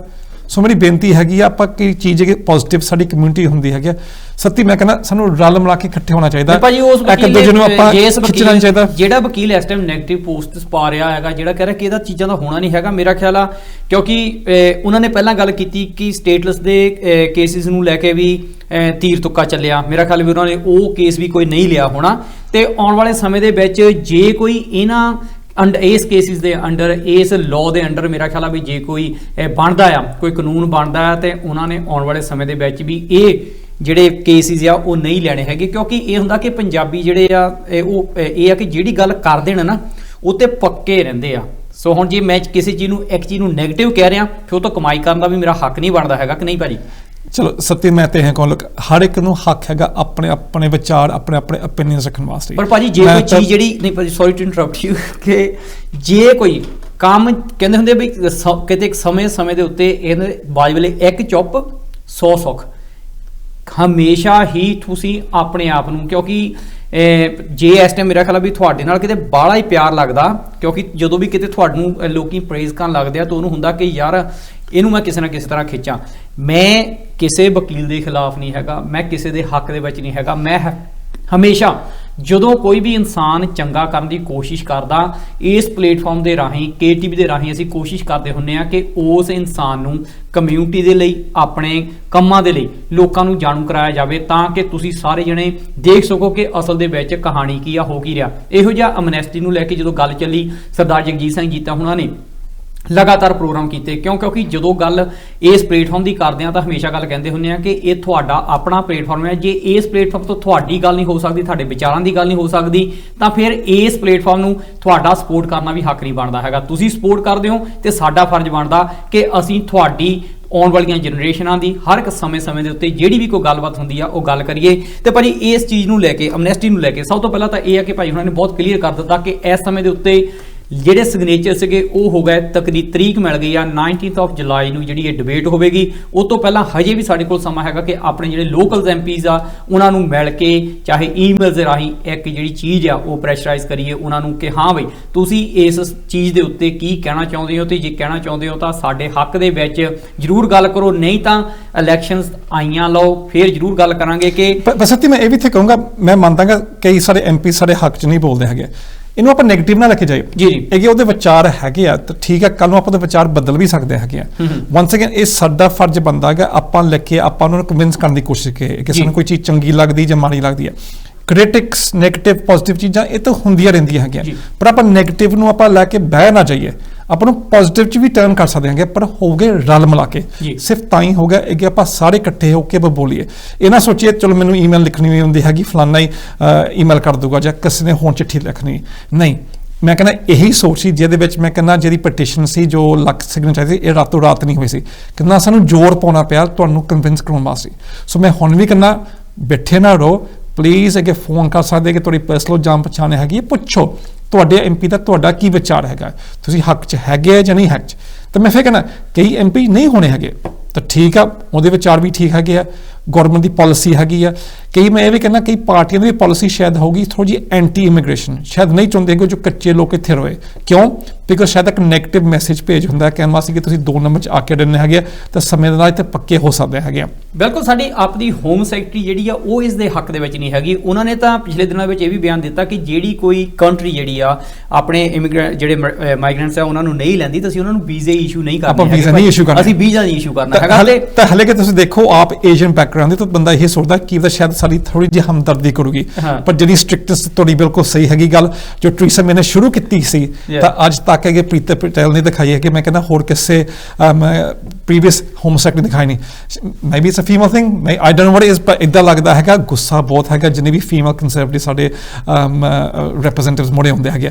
ਪਰ ਮੈਂ ਇਹ ਕਹੂੰਗਾ we can change their minds. ਤਾਂ ਚੇਂਜ ਕਿੱਦਾਂ ਹੋਊਗਾ? ਇਹ ਆਪ ਖੁਦ ਆਪਾਂ ਪੇਸ਼ ਹੋ ਕੇ ਫਰਮਾਇਸ਼ ਪਾਉਂਗੇ, ਆਪਾਂ ਨੂੰ ਕਨਵਿੰਸ ਕਰੂੰਗੇ, ਬਿਕਾਜ਼ ਐਟ ਦ ਐਂਡ ਵੋਟਾਂ ਆਪਾਂ ਪਾਉਣੀ ਹੈਗਾ, ਪਾਵਰ ਸਾਡੇ ਹੱਥ 'ਚ ਹੀ ਆ। ਬਿਲਕੁਲ, ਤੇ ਇਸ ਚੀਜ਼ ਨੂੰ ਆਪਾਂ ਪੋਜ਼ਿਟਿਵ ਵੇ ਦੇ ਨਾਲ ਲੈ ਕੇ ਚੱਲੀਏ ਤੇ ਇਹੀ ਆ ਕਿ ਆਪਾਂ ਕੋਈ ਵੀ ਜਿਹੜੀ ਨੈਗੇਟਿਵ ਚੀਜ਼ ਆ, ਜ਼ਰੂਰੀ ਨਹੀਂ ਹੈਗਾ ਕਿ ਇਸ ਮੁੱਦੇ ਨੂੰ ਲੈ ਕੇ ਹੀ ਹਮੇਸ਼ਾ ਮੈਂ ਕਹਿੰਦਾ ਹੁੰਦਾ ਕਿ ਕਿਸੇ ਨੂੰ ਮੁਰਦਾਬਾਦ ਕਹਿਣ ਦੇ ਨਾਲ ਤੁਸੀਂ ਜਿੰਦਾਬਾਦ ਨਹੀਂ ਹੋ ਸਕਦੇ। ਜੇ ਤੁਸੀਂ ਆਪਣੇ ਆਪ ਨੂੰ ਜਿੰਦਾਬਾਦ ਰੱਖੋਗੇ ਤਾਂ ਦੂਜੇ ਨੂੰ ਮੁਰਦਾਬਾਦ ਕਹਿਣ ਦੀ ਲੋੜ ਨਹੀਂ ਪੈਣੀ ਹੈਗੀ। ਸੋ ਇਹ ਜਿਹੜੀਆਂ ਗੱਲਾਂ ਬਾਤਾਂ ਨੇ ਤੇ ਉਹਦੇ ਨਾਲ ਦੀ ਨਾਲ ਭਾਜੀ ਕਿ ਇੱਕ ਵਾਰੀ ਫੇਰ ਦੁਬਾਰਾ ਕਿ ਜੇ ਤੁਹਾਡੇ ਕੋਲ ਹਜੇ ਵੀ ਸਮਾਂ ਹੈਗਾ ਜ਼ਰੂਰ ਆਪਣੇ ਐਮਪੀਜ਼ ਨੂੰ ਕੰਟੈਕਟ ਕਰਕੇ ਪਲੀਜ਼ ਇਸ ਡਿਬੇਟ ਤੋਂ ਪਹਿਲਾਂ ਪਤਾ ਕਰ ਲਈਏ ਕਿ ਉਹਨਾਂ ਦੀ ਰਾਏ ਕੀ ਹੈਗੀ ਹੈ। ਨਹੀਂ ਤਾਂ ਇਹ ਕੋਈ ਐਂਡ ਨਹੀਂ ਹੈਗਾ, ਦੁਬਾਰਾ ਫੇਰ ਸਹੀ। ਪਰ ਸੱਤੀ ਮੈਂ ਇੱਥੇ ਵੀ ਕਹਿਣਾ ਚਾਹੁੰਦਾ ਪਲੀਜ਼ ਪਟੀਸ਼ਨ ਨੂੰ ਕੋਈ ਨੈਗੇਟਿਵ ਚੀਜ਼ ਰੂਪ ਨਾ ਦੇਖੋ, ਬਿਕਾਜ਼ ਮੈਂ ਕਈ ਲੋਕ ਹੁਣ ਇਸ ਸੋਚ ਚੁੱਕੇ ਪਟੀਸ਼ਨਾਂ ਕੀਤੀਆਂ ਹੈਗੀਆਂ ਕਈ ਸਿਰੇ ਚੜ੍ਹਦੀਆਂ ਨਹੀਂ ਹੈਗੀਆਂ। ਇਹ ਪਟੀਸ਼ਨ ਇੱਕ ਅਵੇਅਰਨੈਸ ਹੁੰਦੀ ਹੈਗੀ ਹੈ, ਇੱਕ ਜਾਗਰੂਕਤਾ ਲੋਕਾਂ ਨੂੰ ਹੁੰਦੀ ਹੈਗੀ ਹੈ, ਜੋ ਪਬਲਿਕ ਦਾ ਇੱਕ ਰਾਈਟ ਹੈਗਾ ਆ ਆਪਣੇ ਐਮਪੀ ਨਾਲ ਕਰਨ ਵਾਸਤੇ। ਸੋ ਅੱਜ ਪਟੀਸ਼ਨ ਜੋ ਮਰਜ਼ੀ ਹੋਏ ਮੰਡੇ, ਮੈਂ ਤੇ ਇਹ ਕਹੂੰਗਾ ਮੈਂ ਪਿੱਛੇ ਨਹੀਂ ਹਟਣ ਵਾਲਾ ਹੈਗਾ। ਮੈਂ ਫੇਰ ਵੀ ਪਟੀਸ਼ਨ ਜੋੜ ਪ੍ਰੈਸ਼ਰ ਅਵੇਅਰਨੈਸ ਬੇਸ਼ੱਕ JCWI ਰਾਹੀਂ, ਬੇਸ਼ੱਕ ਆਪਾਂ ਮੀਡੀਆ ਰਾਹੀਂ, ਰੇਡੀਓ TV ਰਾਹੀਂ ਰੌਲਾ ਪਾਉਂਦੇ ਰਹੋਗੇ, ਬਿਕਾਜ਼ ਇਹ ਗੱਲ ਵਾਰ-ਵਾਰ ਆਉਣੀ ਹੈਗੀ ਹੈ। ਐਮਨੈਸਟੀ, ਲੋਕ ਕੱਚੇ ਰਹਿੰਦੇ ਹੈਗੇ ਆ, ਬਲੈਕ ਇਕਨੋਮੀ ਜੋ ਹੈ ਇੱਥੇ ਲੋਕ ਰਹਿੰਦੇ ਹੈਗੇ ਆ, ਕੰਮ ਕਰਦੇ ਹੈਗੇ ਆ ਜਿਹਨੂੰ ਰਾਈਟਸ ਨਹੀਂ ਮਿਲਦੇ ਹੈਗੇ। ਆਪਾਂ ਪਿੱਛੇ ਵਿੰਡ ਰਸ਼ ਦਾ ਜਨਰੇਸ਼ਨ ਵੀ ਦੇਖ ਚੁੱਕੇ ਹੈਗੇ ਆ। EU ਜਿਹਨੂੰ ਕਿ ਹੁਣ ਪੇਪਰ ਅੱਗੇ ਮਿਲ ਚੁੱਕੇ ਆ, ਪਰ ਕਈ ਹੈਗੇ ਜੋ ਪੇਪਰ ਨਹੀਂ ਮਿਲੇ ਹੈਗੇ। ਇਹ ਗੱਲਾਂ ਵਾਰ-ਵਾਰ ਆਉਣੀਆਂ ਹੈਗੀਆਂ ਤਾਂ ਇੱਕ ਨਾ ਇੱਕ ਦਿਨ ਸਰਕਾਰ ਨੂੰ ਕੁਛ ਨਾ ਕੁਛ ਤਾਂ ਕਰਨਾ ਪਊਗਾ। ਜਿਹੜੇ ਲੋਕ ਆਲਰੇਡੀ UK 'ਚ ਆਏ ਤਾਂ ਮੈਂ ਮੰਨਦਾ ਹੈਗਾ ਪ੍ਰੀਤੀ ਪਟੇਲ ਨੇ ਬਹੁਤ ਵਧੀਆ ਕੰਮ ਕੀਤਾ ਹੈਗਾ ਲੋਕਾਂ ਨੂੰ ਡਰਾਉਣ ਵਾਸਤੇ। ਜੋ ਲੋਕ ਇੱਥੇ ਪੀਪਲ ਸਮਗਲਿੰਗ 2 ਨੰਬਰ 'ਚ ਆਉਂਦੇ ਹੈਗੇ ਉਹਨੂੰ ਸਜ਼ਾ ਹੋਣੀ ਹੈਗੀ ਆ, ਵਾਪਸ ਭੇਜਣ ਵਾਸਤੇ ਜੋ ਬਗੈਰ ਮਤਲਬ ਅਸਾਈਲਮ ਤੇ ਕਲੇਮ ਪਾਉਂਦੇ ਹੈਗੇ ਆ, ਜਿਹਨੂੰ ਕਿ ਵਾਪਸ ਵੀ ਭੇਜਣੇ, ਕਿੱਦਾਂ ਕਾਗਜ਼ ਤਿਆਰ ਕਰਨੇ। ਮਗਰ ਜਿਹੜੀ ਪ੍ਰੋਬਲਮ ਆਲਰੇਡੀ ਐਗਜ਼ਿਸਟਿੰਗ UK 'ਚ ਹੈਗੀ ਆ, ਆਪਾਂ ਉਹਨੂੰ ਵੀ ਟੈਕਲ ਕਰੀਏ। ਪਤਾ ਕਿੰਨੇ ਇੱਥੇ ਬੈਡਸ ਹੈਗੇ ਡਿਟੈਂਸ਼ਨ ਸੈਂਟਰ 'ਚ? ਜੀ ਸਿਰਫ 3000। ਅੱਛਾ ਜੀ। ਤਾਂ ਇਹ 1.3 ਮਿਲੀਅਨ ਲੋਕ ਇੱਥੇ ਕੱਚੇ ਬੰਦੇ ਰਹਿੰਦੇ ਹੈਗੇ ਆ। ਹੁਣ ਤੁਸੀਂ ਆਪ ਹੀ ਹਿਸਾਬ ਲਾ ਲਓ ਕਿ ਹਰ ਇੱਕ ਸਾਲ ਤਕਰੀਬਨ 10 ਤੋਂ 12,000 ਬੰਦਾ ਵਾਪਸ ਡਿਪੋਰਟ ਹੁੰਦਾ, ਰਿਮੂਵ ਹੁੰਦਾ ਹੈਗਾ। ਕਿੰਨੇ ਸਾਲ ਲੱਗਣੇ ਹੈਗੇ ਉਹ 1.3 ਮਿਲੀਅਨ ਲੋਕਾਂ ਨੂੰ ਵਾਪਸ ਭੇਜਣ ਵਾਸਤੇ। ਸੋ ਸਰਕਾਰ ਨੂੰ ਵੀ ਗੱਲਾਂ ਦਾ ਪਤਾ ਹੈਗਾ, ਪਰ ਸ਼ਾਇਦ ਡਰਦੇ ਫਿਗਰਸ ਮੋੜੀ ਦੱਸਣ ਵਾਸਤੇ ਜਾਂ ਕੋਈ ਐਕਸ਼ਨ ਲੈਣ ਵਾਸਤੇ। ਸੋ ਤੁਸੀਂ ਗੱਲ ਕੀਤੀ JCWI ਦੀ। ਸਭ ਤੋਂ ਪਹਿਲਾਂ ਤਾਂ ਦਰਸ਼ਕਾਂ ਦੇ ਨਾਲ ਥੋੜੀ ਜਿਹੀ ਖੁੱਲ ਕੇ ਗੱਲ ਕਰਦੇ ਰਹੋ ਕਿ ਐਕਚੁਅਲੀ ਇਹ ਆਰਗੇਨਾਈਜੇਸ਼ਨ ਕਰਦੀ ਕੀ ਆ, ਕਿਹਦੀ ਆ, ਆਪਣੇ ਬੰਦਿਆਂ ਦੀ ਆ, ਜਾਂ ਇਸ ਆਰਗੇਨਾਈਜੇਸ਼ਨ ਨੂੰ ਚਲਾਉਣ ਦੇ ਵਿੱਚ ਇੱਥੇ ਦੇ ਲੋਕ ਜਿਹੜੇ ਨੇ ਉਹ ਸ਼ਾਮਲ ਨੇ ਭਾਈ? JCWI ਇੱਕ NGO ਇੱਕ ਹੈਗੀ ਇੱਥੇ UK ਦੇ ਵਿੱਚ, joint council of welfare of immigrants, independent ਹੈਗੀ ਆ, ਜਿਹਨੂੰ ਪ੍ਰਾਈਵੇਟ ਫੰਡਿੰਗ ਵੀ ਮਿਲਦੀ ਹੈਗੀ ਆ, ਜੋ ਇੱਥੇ ਇਮੀਗ੍ਰੇਸ਼ਨ ਬੱਚਿਆਂ ਦੇ ਲੈ ਕੇ ਐਡਲਟਸ ਤੋਂ ਲੈ ਕੇ ਅਸਾਈਲਮ ਤੱਕ ਲੋਕਾਂ ਦੀ ਰਿਪਰੈਜ਼ੈਂਟ ਕਰਦੀ ਹੈਗੀ ਆ, ਅਵੇਅਰਨੈਸ ਕੈਂਪੇਨਸ ਤਿਆਰ ਕਰਦੀ ਹੈਗੀ ਆ, ਲੌਬਿੰਗ ਕਰਦੀ ਹੈਗੀ ਆ, ਪਾਲਿਸੀਆਂ ਤਿਆਰ ਕਰਨ ਦੀ ਕੋਸ਼ਿਸ਼ ਕਰਦੀ ਹੈਗੀ ਅਗੇਂਸਟ ਗਵਰਨਮੈਂਟ ਜੋ ਐਂਟੀ ਇਮੀਗ੍ਰੇਸ਼ਨ ਹੁੰਦੀ ਹੈ, ਜੋ ਐਂਟੀ ਅਸਾਈਲਮ ਹੁੰਦੀ ਹੈ, ਜੋ ਅਗੇ ਨੈਗੇਟਿਵ ਰੂਪ 'ਚ ਮੋੜੇ ਗੱਲਾਂ ਕਰਦੇ ਹੈਗੇ, ਉਹਨਾਂ ਨੂੰ ਇੱਕ ਮੋੜੇ ਆ ਕੇ ਉਹਨਾਂ ਨੂੰ ਆਵਾਜ਼ ਹਟਾਉਣ ਵਾਸਤੇ ਵਾਸਤੇ ਕੋਸ਼ਿਸ਼ ਕਰਦੀ ਹੈਗੀ ਹੈ। ਬੜੀ ਚੜ੍ਹਦੀ ਆਰਗੇਨਾਈਜੇਸ਼ਨ ਹੈ। ਇਨਫੈਕਟ ਮੈਂ ਜਲੰਧਰ ਵਕੀਲ ਬਣਿਆ ਹੈਗਾ, ਕਾਫੀ ਮੈਂ ਕਿਤਾਬਾਂ ਵੀ ਜੋ ਉਹਨਾਂ ਨੇ ਲਿਖੀਆਂ ਹੈਗੀਆਂ ਇਮੀਗ੍ਰੇਸ਼ਨ ਉੱਪਰ, ਅਸਾਈਲਮ ਦੇ ਉੱਪਰ ਮੈਂ ਪੜ੍ਹ ਕੇ ਰੈਪਰੈਜ਼ੈਂਟੇਸ਼ਨ ਕੀਤੇ ਹੈਗੇ। ਸੋ ਤੁਸੀਂ ਆਨਲਾਈਨ ਜਾ ਕੇ ਉਹਦੀ ਵੈਬਸਾਈਟ ਤੇ ਵੀ ਜਾ ਕੇ ਦੇਖ ਸਕਦੇ ਹੈਗੇ ਆ, JCWI ਜਦੋਂ ਸਰਚ ਕਰੋਗੇ ਉਹਨਾਂ ਇੱਕ ਸਪੈਸੀਫਿਕ ਇੱਕ ਪੇਜ ਬਣਾਇਆ ਹੈਗਾ ਜਿਹਦੀ ਅਵੇਅਰਨੈਸ ਕੀਤੀ ਹੈਗੀ। ਮੈਂ ਗੱਲ ਇਨਫੈਕਟ ਹੋਈ ਸੀ ਰਿਪਰੈਜ਼ੈਂਟੇਟਿਵ ਨਾਲ ਪਿਛਲੇ ਹਫਤੇ, ਜੋ ਕਹਿੰਦੇ ਸੀ ਇਹਨਾਂ ਆਪਣੇ ਟਵਿੱਟਰ ਫੀਡਸ, ਇਹਨਾਂ ਜੋ ਬਲੌਗਸ ਕਰਦੇ ਹੈਗੇ ਉਹਦੇ ਰਾਹੀਂ ਵੀ ਇਹਨਾਂ ਮੈਸੇजेस ਅੱਗੇ ਭੇਜਣੇ ਹੈਗੇ ਆਪਣੇ ਐਮਪੀਆਂ ਤੱਕ। ਸੋ ਆਵਾਜ਼ ਅਵੇਅਰਨੈਸ ਜੋ ਹੈਗੀ ਕ੍ਰੀਏਟ ਹੋਏ, ਬਿਕਾਜ਼ ਐਮਨੈਸਟੀ ਜੋ ਹੈਗੀ ਹੈ ਇਹ ਸਿਰਫ ਸਾਰੇ ਪੰਜਾਬੀਆਂ ਲਈ ਨਹੀਂ ਹੈਗੀ ਜੀ ਜੀ, ਪਾਕਿਸਤਾਨੀ ਹੋ ਗਿਆ, ਬੰਗਾਲੀ ਹੋ ਗਏ, ਯੂਰਪ ਦੇ ਹੈਗੇ ਆ, ਅਫਰੀਕਾ ਦੇ ਲੋਕ ਹੈਗੇ ਆ, ਦੁਨੀਆ ਦੇ ਹਰ ਇੱਕ ਉਸ ਇਨਸਾਨ ਲਈ ਹੈ ਜੋ ਕਿ ਇੱਥੇ ਮਜਬੂਰੀਆਂ ਦੇ ਕਾਰਨ ਲਾ ਲਈਏ ਜਾਂ ਕਿੱਦਾਂ ਵੀ ਉਹ ਆਇਆ ਤੇ ਕਿਸੇ ਕਾਰਨਾਂ ਕਰਕੇ ਵਾਪਸ ਨਹੀਂ ਜਾ ਸਕਿਆ। ਬਿਲਕੁਲ ਸਭ ਨਾਲ ਦੀ ਨਾਲ ਅਸੀਂ ਇਹ ਵੀ ਹਮੇਸ਼ਾ ਗਾਈਡ ਕਰਦੇ ਹੁੰਦੇ ਹਾਂ ਕਿ ਕੱਚੇ ਪੈਰੀ ਆਉਣਾ, ਕੱਚੇ ਗਲਤ ਤਰੀਕੇ ਦੇ ਨਾਲ ਆਉਣਾ ਸਹੀ ਗੱਲ ਨਹੀਂ ਹੈਗੀ। ਜੇ ਆਪਾਂ ਗਵਰਨਮੈਂਟ ਸਮੇਂ-ਸਮੇਂ ਤੇ ਤੁਹਾਨੂੰ ਬਹੁਤ ਸਾਰੀਆਂ ਅਪਰਚੂਨਿਟੀਜ਼ ਦਿੰਦੀਆਂ ਹੈਗੀਆਂ ਆ, ਆਪਾਂ ਉਹਨਾਂ ਅਪਰਚੂਨਿਟੀਜ਼ ਦਾ ਸਹੀ ਜਿਹੜਾ ਆ ਆਪਾਂ ਲਾਹਾ ਲਈਏ। ਜੇ ਕੋਈ ਸਲਾਹ ਦੀ ਲੋੜ ਹੁੰਦੀ ਹੈ ਜ਼ਰੂਰ ਤੁਸੀਂ ਸਟੂਡੀਓ ਵਿੱਚ ਫੋਨ ਕਰਕੇ ਆਪਣੇ ਮੈਸੇਜ ਛੱਡ ਸਕਦੇ ਆ, ਭਾਜੀ ਉਹਨਾਂ ਨਾਲ ਕੰਟੈਕਟ ਕਰ ਸਕਦੇ ਆ। ਸੋਸ਼ਲ ਮੀਡੀਆ ਤੇ ਭਾਜੀ ਹਮੇਸ਼ਾ ਤੁਹਾਡੇ ਜਿਹੜੇ ਦਿੱਤੇ ਹੋਏ ਸਵਾਲ ਨੇ ਉਹਨਾਂ ਦੇ ਜਵਾਬ ਵੀ ਦਿੰਦੇ ਨੇ, ਕੰਟੈਕਟ ਕਰਦੇ ਨੇ। ਇਹੋ ਜਿਹੀ ਕੋਈ ਗੱਲ ਨਹੀਂ ਹੈਗੀ ਕਿ ਭਾਜੀ ਹੁਣੀ ਲੱਭਦੇ ਨਹੀਂ ਤੁਹਾਡੇ ਸਵਾਲਾਂ ਦੇ ਜਵਾਬ ਨਹੀਂ ਦਿੰਦੇ। ਮੈਂ ਹੋਰ ਵੀ ਕਹਿੰਦਾ, ਮੈਨੂੰ ਪਤਾ ਕਈ ਲੋਕ ਸ਼ਾਇਦ ਇਹ ਪਟੀਸ਼ਨ ਹੱਕ 'ਚ ਨਹੀਂ ਹੈਗੇ, ਕਈ ਛੋਟੇ ਹੋਣੇ ਗੁਰਪਾਲ ਤੇ ਸੱਤੀ ਆ ਕੇ ਆਪਾਂ ਗੱਲਾਂ ਕਰਦੇ ਰਹਿੰਦੇ ਐਮਐਸਟੀ ਬਾਰੇ, ਕੱਚੇ ਨੂੰ ਰਹਿਣ ਦਾ ਹੱਕ ਨਹੀਂ ਹੈਗਾ, ਕੱਚੇ ਵਾਪਸ ਰਿਪੋਰਟ ਹੋਣੇ ਚਾਹੀਦੇ। ਸੱਤੀ ਇਹ ਨਾ ਚਿੱਤੇ ਭੁੱਲਿਓ, ਕਈ ਲੋਕ ਅੱਜ ਘਰ ਬੈਠੇ ਬੈਠੇ ਜੋ ਸਾਡਾ ਸ਼ੋਅ ਦੇਖਦੇ ਹੈਗੇ ਆ, ਇਹ ਕਿ ਤੁਸੀਂ ਜਾਂ ਤੁਸੀਂ ਆਪਣੇ ਮਾਂ ਪਿਓ ਵੱਲ ਦੇਖਿਓ ਜਾਂ ਤੁਸੀਂ ਆਪਣੇ ਗ੍ਰੈਂਡ ਪੈਰੈਂਟਸ ਵੱਲ ਦੇਖਿਓ ਜੀ, ਇੱਕ ਨਾ ਇੱਕ ਦਿਨ ਉਹ ਵੀ ਇਮੀਗ੍ਰੈਂਟ ਸੀ, ਉਹ ਵੀ ਇੱਥੇ ਯੂਕੇ 'ਚ ਆਏ ਸੀ, ਬੇਸ਼ੱਕ ਉਹ ਵੋਚਰ ਸਿਸਟਮ 'ਚ ਆਏ ਸੀ, ਵਿੰਟਰਸ਼ ਜਨਰੇਸ਼ਨ 'ਚ ਆਏ ਸੀ, 70s 80s 'ਚ ਆਏ ਸੀ, 90s ਪਿਛਲੇ 10 ਸਾਲਾਂ 'ਚ ਵੀ ਆਏ ਹੈਗੇ। ਇਹ ਕਿ ਤੁਸੀਂ ਅੱਜ ਸੈਟਲ ਹੋਏ ਹੈਗੇ ਆ, ਤੁਹਾਨੂੰ ਸ਼ਾਇਦ ਇੰਨਾ ਅਹਿਸਾਸ ਨਹੀਂ ਹੈਗਾ ਜਾਂ ਸ਼ਾਇਦ ਤੁਹਾਨੂੰ ਇੰਨੀ ਹਮਦਰਦੀ ਇਸ ਪਟੀਸ਼ਨ ਦੇ ਨਾਲ ਹੈ ਨਹੀਂ, ਮਗਰ ਮੈਂ ਤਾਂ ਸ਼ਾਇਦ ਹਮਦਰਦੀ ਭਾਲਦਾ ਨਾਲ, ਬਿਕੋਜ਼ ਮੈਨੂੰ ਪਿਛਲੇ 20-25 ਸਾਲਾਂ ਦੇ ਵਿੱਚ ਅਸਾਈਲਮ 84 ਦੇ ਬਾਅਦ ਜੋ ਲੋਕ ਇੱਥੇ ਆਏ ਸੀ, ਜੋ ਰਿਐਲਿਟੀ ਦੇ ਵਿੱਚ ਤੰਗੀ ਦੇ ਵਿੱਚ ਆਪਣਾ ਮੁਲਕ ਛੱਡ ਕੇ ਆਏ ਹੈਗੇ ਆ, ਜੋ ਫਾਈਨੈਂਸ਼ੀਅਲੀ ਤੰਗੀ ਛੱਡ ਕੇ ਇੱਥੇ ਆਏ ਹੈਗੇ ਆ, ਆਪਣੇ ਰਿਸ਼ਤੇਦਾਰਾਂ ਨੂੰ ਛੱਡ ਕੇ ਆਏ ਹੈਗੇ ਆ, ਆਪਣੇ ਬੱਚਿਆਂ ਨੂੰ, ਹਸਬੈਂਡਸ ਵਾਈਫ ਨੂੰ ਛੱਡ ਕੇ ਆ ਕੇ, ਜਿਹੜੀਆਂ ਸਟੋਰੀਆਂ ਮੈਨੂੰ ਰੋਜ਼ ਸੁਣਨੀਆਂ ਪੈਂਦੀਆਂ, ਜਿਹਦੇ ਬੇਸ ਦੇ ਉੱਪਰ ਮੈਨੂੰ ਸਵਾਲ ਆਇਆ ਜਾਂਦਾ ਹਮੇਸ਼ਾ, ਗੁਰਪਾਲ ਸਾਡਾ ਵੀ ਕੁਛ ਕਰੋ। ਸ਼ਾਇਦ ਮੈਂ ਉਹ ਹਮਦਰਦੀ ਤੌਰ ਦੇ ਉੱਪਰ ਤਾਂ ਕੇਸ ਨੂੰ ਇੰਨਾ ਜ਼ੋਰ ਪਾ ਰਿਹਾ ਹੈਗਾ, ਮਗਰ ਇਹ ਚੀਜ਼ ਹਰ ਇੱਕ ਫੈਮਿਲੀ ਘਰ ਦੇ ਵਿੱਚ ਮੈਂ ਕਹਿੰਦਾ ਇਮੀਗ੍ਰੇਸ਼ਨ ਜੋ ਇਮੀਗ੍ਰੈਂਟ ਦੀ ਲਫ਼ਜ਼ ਹੈਗੀ ਆ ਕਹੀ ਹੋਗੀ, ਜ਼ਿਕਰ ਹੋਈ ਹੋਣੀ ਹੈਗੀ ਆ, ਬਿਕੋਜ਼ ਮੈਂ ਕਹਿੰਦਾ ਆਪਾਂ ਹੁਣ ਸਿਰਫ ਸੈਕੰਡ ਜਾਂ ਥਰਡ ਜਨਰੇਸ਼ਨ ਤੇ ਬੈਠੇ ਹੈਗੇ, and we are lucky to be the second third generation. ਤੇ ਕਈ ਹੁਣ ਜੋ ਨਵੀਂ ਪੀੜ੍ਹੀ ਆ ਰਹੀ ਆ, ਹਾਂ ਦੇ ਦ ਫਰਸਟ ਜਨਰੇਸ਼ਨ, ਬਟ ਉਸ ਫਰਸਟ ਜਨਰੇਸ਼ਨ ਦੇ ਵਿੱਚ ਲੋਕ ਕਈਆਂ ਨੂੰ 20-20 ਸਾਲ ਹੋ ਗਏ ਰਹਿੰਦਿਆਂ ਨੂੰ। ਇੱਥੇ ਹੁਣ ਮੈਨੂੰ ਲੱਗਦਾ ਕਿਸੇ ਨਾਲ ਦੁੱਖ ਤਾਂ ਲੱਗਣਾ ਹੈ, ਕਿਉਂਕਿ ਜਦੋਂ ਕਿਤੇ ਸੱਚ ਦੀ ਗੱਲ ਕਰਦੇ ਆ ਦੁੱਖ ਲੱਗਦਾ ਆ।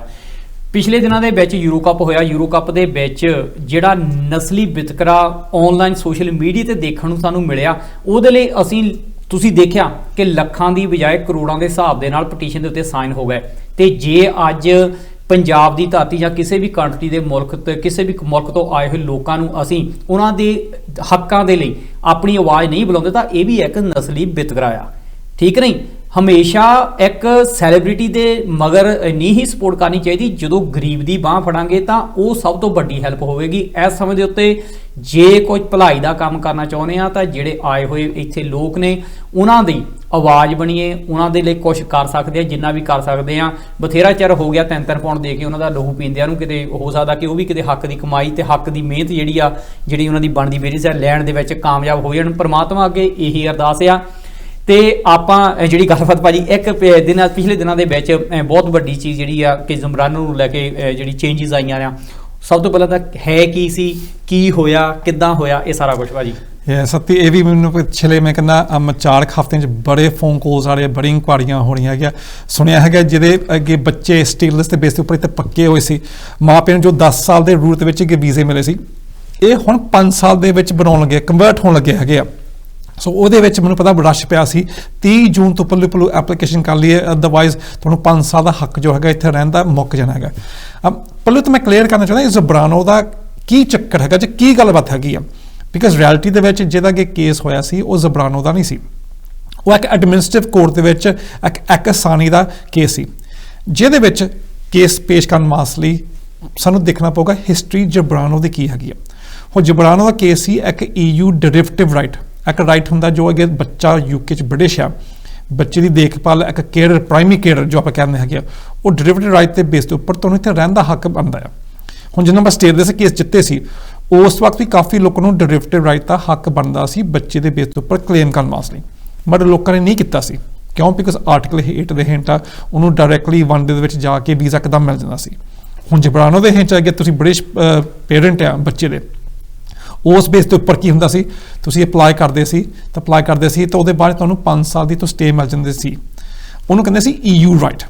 ਤੇ EU ਰਾਈਟ ਦੇ ਹਿੰਟ ਆਪਾਂ ਜਦੋਂ ਕੇਸ ਕਰਦੇ ਸੀ, ਉਹਦੇ ਵਿੱਚ ਇਹ ਹੁੰਦਾ ਸੀ ਬੱਚਾ ਜਦੋਂ ਹੋ ਗਿਆ ਸੀ 18 ਸਾਲ ਦਾ, ਫਿਰ ਤੁਹਾਨੂੰ ਰਾਈਟ ਤਾਂ ਰਹਿੰਦਾ ਮੁੱਕ ਜਾਂਦਾ ਸੀ। ਹੁਣ ਨਾਲ ਦੀ ਨਾਲ ਜਦੋਂ ਆਪਾਂ ਬ੍ਰੈਕਸਿਟ ਚੋਂ ਨਿਕਲੇ ਹੈਗੇ ਆ, ਨਿਕਲਣ ਦੇ ਬਾਅਦ ਫਿਰ ਤੁਹਾਨੂੰ ਜਾਂ ਪ੍ਰੀ ਸੈਟਲ ਜਾਂ ਸੈਟਲ ਸਟੇਟਸ ਦਾ ਰਾਈਟ ਮਿਲ ਗਿਆ ਸੀ। ਹੁਣ ਸੈਟਲ ਸਟੇਟਸ ਦੇ ਰਾਈਟ ਦੇ ਬੇਸ ਦੇ ਉੱਪਰ ਕੀ ਸੀ, ਤੁਹਾਨੂੰ ਡਾਇਰੈਕਟਲੀ ਇੱਥੇ ਮਿਲ ਜਾਂਦੀ ਸੀ ਸਟੇ। ਹੁਣ ਕਿਸੇ ਹੋਰ ਨੇ ਕੇਸ ਕਰਤਾ ਜਿਹਨੇ, ਮੈਂ ਕਹੂੰਗਾ ਇੱਥੇ ਡੈਰੀਵੇਟਿਵ ਰਾਈਟ ਨਹੀਂ, ਮਗਰ ਇੱਥੇ ਆਰਟੀਕਲ 8 ਦੇ ਹਿੰਟ ਆ ਇੱਕ ਟੈਨਿਅਰ ਦੇ ਰੂਟ 'ਚ ਸੀ। ਹੁਣ ਟੈਨਿਅਰ ਦੇ ਰੂਟ 'ਚ ਕਹਿੰਦੇ ਸੀ ਇੱਕ ਜ਼ਬਰਾਨੋ ਪ੍ਰਾਇਮਰੀ ਕੇਅਰ ਨੂੰ ਵੀ ਹੱਕ ਹੈਗਾ ਅਪਲਾਈ ਕਰਨ ਵਾਸਤੇ ਲਈ ਅੰਡਰ ਸੈਟਲ ਜਾਂ ਪ੍ਰੀ ਸੈਟਲ ਰਾਈਟ, ਸਾਨੂੰ ਕਿਉਂ ਨਹੀਂ ਹੱਕ ਹੈਗਾ? ਤਾਂ ਉਹਦੇ ਵਿੱਚ ਸਿੰਪਲੀ ਇੱਕ ਆਰਗੂਮੈਂਟ ਸੀ। ਕੀ ਸੀ ਆਰਗੂਮੈਂਟ? ਜਿਹਦਾ ਬੱਚਾ ਕੰਪੈਲਡ ਹੈਗਾ ਵਾਪਸ ਇੰਡੀਆ ਜਾਣ ਵਾਸਤੇ ਲਈ, ਉਹਨੂੰ ਜਾਣ ਦਾ ਨਹੀਂ ਹੱਕ ਹੁੰਦਾ ਹੈਗਾ ਜਾਂ ਉਹ ਅਪਲਾਈ ਕਰ ਸਕਦਾ ਸੀ। ਹੁਣ ਜਿਨ੍ਹਾਂ ਬੱਚਿਆਂ ਨੂੰ ਆਰਟੀਕਲ 8 ਦੇ ਹਿੰਟ ਰਾਈਟ ਹੈਗਾ, ਉਹ ਤਾਂ ਕੰਪੈਲਡ ਹੈ ਕਿ ਨਹੀਂ ਵਾਪਸ ਜਾਣ ਵਾਸਤੇ, ਬਿਕਾਜ਼ ਉਹਨਾਂ ਨੂੰ ਵੈਸੇ ਰਾਈਟ ਹੈਗੀ ਸੀ। ਸੋ ਇਹ ਜਦੋਂ ਐਕਸਾਨੀ ਦਾ ਕੇਸ ਹੋਇਆ ਸੀ, ਜੱਜ ਨੇ ਇਹ ਨਤੀਜਾ ਕੱਢਿਆ, ਕਹਿੰਦਾ ਬੇਸ਼ੱਕ ਤੁਹਾਡੇ ਕੋਲ ਆਰਟੀਕਲ 8 ਦੇ ਹਿੰਟ ਰਾਈਟ ਹੈਗਾ ਰਹਿਣ ਦਾ, ਤੁਸੀਂ ਫੇਰ ਵੀ EU ਦੇ ਹਿੰਟਾਂ ਇੱਕ ਡੈਰੀਵੇਟਿਵ ਰਾਈਟ ਦੇ ਵਿੱਚ ਜ਼ਬਰਾਨੋ ਪ੍ਰਾਇਮਰੀ ਕੇਅਰ ਦੇ ਰੂਪ 'ਚ ਵੀ ਕੇਸ ਪਾ ਸਕਦੇ ਸੀ। ਸੋ ਇਹਦਾ ਮਤਲਬ ਕੀ ਆ? ਇਹਦਾ ਹੁਣ ਮਤਲਬ ਇਹ ਹੈਗਾ ਜਿੰਨੇ ਵੀ EU ਦੇ ਹਿੰਟਾਂ ਪ੍ਰਾਇਮਰੀ ਕੇਅਰ ਦੇ ਐਪਲੀਕੇਸ਼ਨ ਜ਼ਬਰਾਨੋ ਰਾਈਟ ਕੇਸ ਪਾਇਆ, ਉਹਨੂੰ ਤਾਂ ਵੈਸੇ ਸਟੇ ਮਿਲ ਜਾਂਦੀ ਸੀ। ਹੁਣ ਤਾਂ ਨਾਲ ਦੀ ਨਾਲ ਜਿਹਦੇ ਆਰਟੀਕਲ 8 ਦੇ ਵਿੱਚ 2.5 ਸਾਲ ਦੇ ਵੀਜ਼ੇ 10 ਸਾਲ ਦੇ ਵਿੱਚ, ਉਹ ਵੀ ਸਵਿਚ ਕਰਾ ਕੇ ਉਸ ਐਪਲੀਕੇਸ਼ਨ ਪਾ ਕੇ ਉਹਨੂੰ ਵੀ ਰਾਈਟ ਹੈਗਾ ਸੀ ਅਪਲਾਈ ਕਰਨ ਵਾਸਤੇ। ਤੇ ਜਿਹਨਾਂ ਕੋਲ 5 ਸਾਲ ਹੋ ਗਏ ਇੱਥੇ ਰਹਿੰਦੇ ਨੂੰ, ਉਹਨੂੰ ਫਿਰ ਡਾਇਰੈਕਟਲੀ PR ਮਿਲ ਜਾਂਦੀ ਸੀ। ਹੁਣ ਦੂਸਰਾ ਕੀ ਫਾਇਦਾ ਹੈਗਾ? ਉਹਦੀ ਫੀਸ ਨਹੀਂ ਕੋਈ ਹੈਗੀ। ਤਾਂ ਨਾਲ ਦੀ ਨਾਲ ਅੱਗੇ 5 ਸਾਲ ਜਿੱਦਾਂ ਮੈਂ ਕਿਹਾ ਕਿ ਹੋ ਗਏ ਬੱਚੇ ਨੂੰ, ਤਾਂ ਤੁਹਾਨੂੰ ਵੈਸੇ ਡਾਇਰੈਕਟਲੀ PR ਮਿਲ ਜਾਂਦੀ ਹੈ। ਹੁਣ ਇਸ਼ੂ ਸਿਰਫ ਹੁਣ ਇਹ ਹੈਗਾ, ਇਹ ਡਿਸੀਜਨ ਦੁਆਰਾ ਚੈਲੰਜ ਹੋਣ ਲੱਗਾ ਹੈਗਾ। ਸੋ ਪਹਿਲੀ ਤਾਂ ਸੈਕਟਰੀ ਸਟੇਟ ਨੂੰ ਮੌਕਾ ਮਿਲਿਆ ਹੈਗਾ ਇਹ ਕੇਸ ਨੂੰ ਰਿਵਿਊ ਕਰਨ ਵਾਸਤੇ। ਹੁਣ ਜਦੋਂ ਤੱਕ ਕੇਸ ਰਿਵਿਊ ਨਹੀਂ ਹੁੰਦਾ, ਉਦੋਂ ਤੱਕ ਲੋਕਾਂ ਨੂੰ ਹੱਲੇ ਵੀ ਐਪਲੀਕੇਸ਼ਨ ਪਾਉਣ ਦਾ ਹੱਕ ਹੈਗਾ। ਸੋ ਜਿਹੜੀ 30 ਜੂਨ ਦੀ ਡੈਡਲਾਈਨ ਸੀ ਸੈਟਲ ਪ੍ਰੀ ਸੈਟਲ ਦੀ ਸਟੇਟਸ ਜਿਹੜੇ ਜ਼ਬਰਾਨੋ ਦੇ ਕੇਸਿਸ ਪਾਉਣਾ ਚਾਹੁੰਦੇ ਹੈਗੇ ਆ, ਉਹ ਡੇਟ ਐਕਸਟੈਂਡ ਹੋ ਚੁੱਕੀ ਹੈ। ਨਾਲ ਦੀ ਨਾਲ ਇਹ ਕੇਸ ਅੱਗੇ ਕੋਰਟ ਆਫ ਅਪੀਲ ਤੱਕ ਵੀ ਅਪੀਲ ਹੋ ਸਕਦਾ ਹੈਗਾ, ਹਾਈ ਕੋਰਟ ਤੱਕ ਜਾ ਸਕਦਾ ਹੈਗਾ। ਇਹ ਹਾਈ ਕੋਰਟ ਤੱਕ ਚਲ ਗਿਆ, ਇਹਦਾ ਫੈਸਲਾ ਹੋਰ ਡਿਲੇ ਹੋਏ ਨਾ। ਹੁਣ ਜਿਹੜੇ ਬੱਚੇ ਅਪਲਾਈ ਕਰਨਾ ਚਾਹੁੰਦੇ ਹੈਗੇ ਜਾਂ ਮਾਪੇ ਅਪਲਾਈ ਕਰਨਾ ਚਾਹੁੰਦੇ ਆ, ਸਵਾਲ ਲੋਕ ਇਹ ਪਾਈ ਜਾਂਦੇ ਹੈਗੇ ਆਪਾਂ ਜ਼ਬਰਾਨੋ 'ਚ ਕੇਸ ਪਾਈਏ ਜਾਂ ਆਪਾਂ ਡੈਰੀਵੇਟਿਵ ਰਾਈਟ ਛੱਡ ਕੇ ਇੱਧਰ ਨੂੰ ਆਰਟੀਕਲ 8 'ਚ ਪਾਈਏ। ਸੋ ਮੇਰੀ ਪਰਸਨਲੀ ਸਾਡੀ ਸਲਾਹ ਹੈਗੀ ਆ ਜਿਹੜਾ ਆਰਟੀਕਲ 8 ਦਾ ਕੇਸ ਪਾਇਆ ਉਹ ਹਲੇ ਛੱਡਿਓ ਨਾ, ਬਿਕਾਜ਼ ਕੱਲ੍ਹ ਹੋ ਗਈ ਉਹਦੀ ਅਪੀਲ ਹੋ ਗਈ ਤੇ ਅਪੀਲ ਹਾਰ ਗਏ, ਫਿਰ ਤੁਹਾਡਾ ਇੱਥੇ ਰਾਈਟ ਜੋ ਆਰਟੀਕਲ 8 ਜੋ 10 ਸਾਲ ਦਾ ਰਸਤਾ ਉਹ ਖਤਮ ਹੋ ਜਾਣਾ ਹੈਗਾ। ਇਹ ਤੁਸੀਂ ਕੇਸ ਨਾਲ ਕਰਨਾ ਵੀ ਚਾਹੁੰਦੇ ਆ, ਕੇਸ ਕਰ ਲਿਓ ਪਰ ਸੈਪਰੇਟ ਕਰਿਓ, ਉਹ ਫਿਰ ਨਾਲ ਦੀ ਨਾਲ ਚਲੀ ਜਾਊਗਾ। ਕੱਲ੍ਹ ਨੂੰ ਜੋ ਸੈਕਟਰੀ ਸਟੇਟ ਦਾ ਕੀ ਜਵਾਬ ਆਉਣਾ ਹੈਗਾ, ਇਹ ਅਪੀਲ ਹੋਣੀ ਜਾਂ ਨਹੀਂ ਹੋਣੀ ਹੈਗੀ, ਉਹ ਮੈਂ ਕਹਿੰਦਾ ਹਾਲੇ ਤਕਰੀਬਨ 4 ਕਿ 5 ਹਫ਼ਤੇ ਹਲੇ ਲੱਗਣੇ ਜਵਾਬ ਆਉਂਦੇ ਨੂੰ। ਸੋ ਉਹਨਾਂ ਚਿਰ ਵੇਟ ਕਰੀਓ, ਪਰ ਇਨ ਦ ਮੀਨ ਟਾਈਮ ਕੇਸ ਲਾਉਣਾ ਹੈਗਾ ਸੋਚ ਸਮਝ ਕੇ ਕਰਿਓ, ਬਿਕਾਜ਼ ਸਾਨੂੰ ਇਹ ਨਹੀਂ ਪਤਾ ਉਹਦਾ ਨਤੀਜਾ ਕੀ ਹੋਣਾ। ਬਿਕਾਜ਼ ਯੂਜ਼ਲੀ ਤੁਸੀਂ 2 ਕੇਸ ਇਕੱਠੇ ਵੀ ਨਹੀਂ ਕਰ ਸਕਦੇ ਹੈਗੇ, ਤੇ ਜਿਹਦੇ ਰਾਈਟਸ ਆਲਰੇਡੀ ਤੁਹਾਨੂੰ ਮਿਲ ਚੁੱਕੇ ਹੈਗੇ ਆ ਉਹ ਛੱਡ ਕੇ ਸਰਕਾਰ ਪਿੱਛੇ ਹਟੂਗੀ, ਉਹ ਵੀ ਗੱਲ ਹਲੇ ਟੋਟਲੀ ਕਲੀਅਰ ਹੋਈ ਨਹੀਂ ਹੈਗੀ। ਤਾਂ ਬੜਾ ਰੌਲਾ ਪੈ ਰਿਹਾ ਟਿਕਟੋਕ ਤੋਂ ਲੈ ਕੇ ਆਪਾਂ ਸੋਸ਼ਲ ਮੀਡੀਆ ਦੇ ਉੱਪਰ, ਜਿਹੜੇ ਵਕੀਲ ਵੀ ਤੇ ਨੌਨ ਵਕੀਲ ਵੀ ਹੈਗੇ ਜੋ ਸਲਾਹ ਕਰ ਦੇਣ ਲੱਗ ਪਏ ਹੈਗੇ, ਉਹ ਸਾਰੇ ਕਹੀ ਨੇ ਰਾਤੋਂ ਰਾਤ ਕੇਸ ਕਰ ਲਓ, ਕੀ ਪਤਾ ਕੱਲ੍ਹ ਨੂੰ ਬੰਦ ਹੋ ਜਾਣਾ ਹੈਗਾ। ਯੈਸ, ਬੰਦ ਹੋ ਵੀ ਸਕਦਾ ਤਾਂ ਬਹੁਤ ਲੋਕਾਂ ਦਾ ਫਾਇਦਾ ਵੀ ਹੋ ਸਕਦਾ, ਪਰ ਹਲੇ ਗੱਲ ਕਲੀਅਰ ਟੋਟਲੀ ਹੋਈ ਨਹੀਂ ਹੈਗੀ। ਬਿਲਕੁਲ ਸਹੀ ਗੱਲ ਆ। ਇਸ ਚੀਜ਼ ਦੇ ਬਾਰੇ ਤਾਂ ਮੈਨੂੰ ਲੱਗਦਾ ਵੀ ਥੋੜੀ ਜਿਹੀ ਮੈਨੂੰ ਵੀ ਹੋਰ ਡੀਟੇਲ ਚਾਹੀਦੀ ਆ, ਤਾਂ ਕਿ ਮੈਂ ਆਉਣ ਵਾਲੇ ਸਮੇਂ ਦੇ ਵਿੱਚ ਜਿਹੜੇ ਕੁਐਸਚਨ ਆ ਭਾਈ ਹੁਣਾਂ ਦੇ ਅੱਗੇ ਰੱਖ ਸਕਾਂ। ਪਰ ਇਸ ਚੀਜ਼ ਦੇ ਇਸ ਕੇਸ ਨੂੰ ਲੈ ਕੇ, ਇਸ ਲਾਅ ਨੂੰ ਲੈ ਕੇ ਤੁਹਾਡੇ ਕੋਲ ਕੋਈ ਵੀ ਕੁਐਸਚਨ ਹੈਗਾ, ਜ਼ਰੂਰ ਤੁਸੀਂ 012128955000 ਦੇ ਉੱਤੇ ਫੋਨ ਕਰਕੇ ਆਪਣੇ ਸਵਾਲ ਲਗਾ ਸਕਦੇ ਆ, ਆਪਣੀ ਜਿਹੜੀਆਂ ਈਮੇਲਸ ਪਾ ਸਕਦੇ ਭਾਈ ਹੁਣਾਂ ਨੂੰ, ਤਾਂ ਕਿ ਆਉਣ ਵਾਲੇ ਸਮੇਂ ਦੇ ਵਿੱਚ ਆਪਾਂ ਇਸ ਮੁੱਦੇ ਦੇ ਉੱਤੇ ਵੀ ਗੱਲਬਾਤ ਕਰ ਸਕੀਏ ਕੀ ਇਨਫੋਰਮੇਸ਼ਨ ਹੈ। ਤੇ ਜ਼ਰੂਰ ਦੁਬਾਰਾ ਇਸ ਚੀਜ਼ ਨੂੰ ਲੈ ਕੇ ਆਪਾਂ ਜ਼ਰੂਰ ਅਪਡੇਟ ਕਰਦੇ ਰਹਾਂਗੇ ਕਿ ਕੀ ਸਰਕਾਰ ਦੀ ਜਿਹੜੀ ਪਾਲਿਸੀਜ਼ ਚੇਂਜ ਹੋ ਰਹੀਆਂ ਇਸ ਕੇਸ ਨੂੰ ਲੈ ਕੇ, ਜ਼ਬਰਾਨੋ ਨੂੰ ਲੈ ਕੇ। ਤੇ ਪਰ ਇਹ ਆ ਕਿ ਆਖਰ ਦੇ ਵਿੱਚ ਜ਼ਰੂਰ ਸਾਰਿਆਂ ਨੇ ਆਪਣੇ MPs ਨੂੰ ਲੈ ਕੇ ਜਿਹੜੀ ਮਾੜੀ ਮੋਟੀ ਈਮੇਲ ਕਰ ਸਕਦੇ, ਈਮੇਲ ਕਰੋ, ਜੇ ਫੋਨ ਕਰ ਸਕਦੇ ਫੋਨ ਕਰੋ, ਕੁਛ ਨਾ ਕੁਛ ਜੋ ਵੀ ਕਰ ਸਕਦੇ ਆ, ਤਾਂ ਕਿ ਆਪਾਂ ਸਾਰੇ ਜਣੇ ਇਸ ਪਟੀਸ਼ਨ ਦਾ ਜਿੱਦਾਂ ਵੀ ਕਿਸ ਤਰ੍ਹਾਂ ਹੋ ਸਕਦੀ ਆ ਸਪੋਰਟ ਕਰ ਸਕੀਏ। ਕਿਉਂਕਿ ਇੱਕ ਇਹ ਜੇ ਫੇਲ ਵੀ ਹੁੰਦੀ ਆ, ਇੱਕ ਅਵੇਅਰਨੈਸ ਤਾਂ ਹੋ ਜੂਗੀ, ਜਿੱਥੇ ਕਿ ਇਹੋ ਜਿਹੀਆਂ ਜੇ ਅਸੀਂ PWI ਜਿਹੜੀਆਂ ਆਰਗੇਨਾਈਜੇਸ਼ਨ ਹੈਗੀਆਂ ਉਹਨਾਂ ਨੇ ਜੇ ਸਾਥ ਦਿੱਤਾ ਹੈਗਾ ਤੇ ਹੋਪਫੁਲੀ ਆਉਣ ਵਾਲੇ ਸਮੇਂ ਵਿੱਚ ਹੋ ਸਕਦਾ ਕਿ ਇਹ ਖੁਦ ਮੂਹਰੇ ਹੋ ਕੇ ਇਸ ਪਟੀਸ਼ਨ ਨੂੰ ਲੈ ਕੇ ਚੱਲਣ ਤੇ ਆਪਾਂ ਨੂੰ ਇਹਨਾਂ ਦੇ ਨਾਲ ਚੱਲਣਾ ਪਵੇ ਤੇ ਸਾਰੇ ਜਣਿਆਂ ਨੇ ਆਪੋ ਆਪਣਾ ਖਿਆਲ ਰੱਖਣਾ, ਕਿਸੇ ਦੀ ਸ਼ਾਨ ਦੇ ਖਿਲਾਫ ਕੁਝ ਬੋਲ ਗਏ ਹੋਈਏ। ਸਾਰੇ ਭਰਾ ਆ ਪਰ ਕੋਸ਼ਿਸ਼ ਕਰਿਆ ਕਰੋ ਕਿ ਜਦੋਂ ਕਿਤੇ ਕਮਿਊਨਿਟੀ ਦੀ, ਜਦੋਂ ਕਿਤੇ ਸਾਂਝੀ ਵਾਲਤਾ ਦੀ ਗੱਲ ਚੱਲਦੀ ਹੁੰਦੀ ਆ ਤਾਂ ਸਾਰੇ ਜਣੇ ਇੱਕ ਦੂਜੇ ਦਾ ਸਾਥ ਦਈਏ। ਵਿਚਾਰ ਆਪੋ ਆਪਣੇ ਨੇ, ਹਰ ਇੱਕ ਦਾ ਹੱਕ ਬਣਦਾ ਕਿ ਆਪੋ ਆਪਣੇ ਵਿਚਾਰ ਰੱਖੇ, ਪਰ ਨੈਗੇਟਿਵਿਟੀ ਤੋਂ ਬਚ ਕੇ। ਤੇ ਤੁਹਾਨੂੰ ਪ੍ਰਮਾਤਮਾ ਸਾਰਿਆਂ ਨੂੰ ਚੜ੍ਹਦੀ ਕਲਾ ਵਿੱਚ ਰੱਖੇ, ਆਪਣਾ ਆਪਣੇ ਆਂਢ ਗੁਆਂਢ ਦਾ ਖਿਆਲ ਰੱਖਣਾ। ਭਾਜੀ ਆਖਰ ਦੇ ਵਿੱਚ ਕੀ ਕਹਿਣਾ ਚਾਹੋਗੇ? ਵਾਂਸ ਅਗੇਨ 19 ਜੁਲਾਈ ਪਲੀਜ਼ ਦੇਖਿਓ ਡਿਬੇਟ ਕੀ ਹੁੰਦਾ ਹੈਗਾ, ਸੁਣਿਓ ਵਿਚਾਰ ਕੀ ਹੈਗੀ, ਤੁਹਾਡੇ MP ਦੇ ਕੀ ਵਿਚਾਰ ਹੈਗੇ ਆ। ਸ਼ਾਇਦ ਕੱਲ੍ਹ ਨੂੰ ਜਦੋਂ ਤੁਸੀਂ ਵੋਟ ਦੁਬਾਰਾ ਪਾਉਣੀ ਹੋਗੀ ਉਹਦੇ ਵਿਚਾਰ ਗਿਣਤੀ 'ਚ ਆਉਗੇ। ਬਿਲਕੁਲ। ਤੇ ਅੱਜ ਦੇ ਪ੍ਰੋਗਰਾਮ ਵਿੱਚ ਇੰਨਾ ਹੀ, ਆਪਾਂ ਮਿਲਾਂਗੇ ਕਿਸੇ ਹੋਰ ਪ੍ਰੋਗਰਾਮ ਦੇ ਵਿੱਚ। ਤਦ ਤੱਕ ਲਈ ਸਾਡੇ ਵੱਲੋਂ ਪਿਆਰ ਭਰੀ ਸਤਿ ਸ੍ਰੀ ਅਕਾਲ।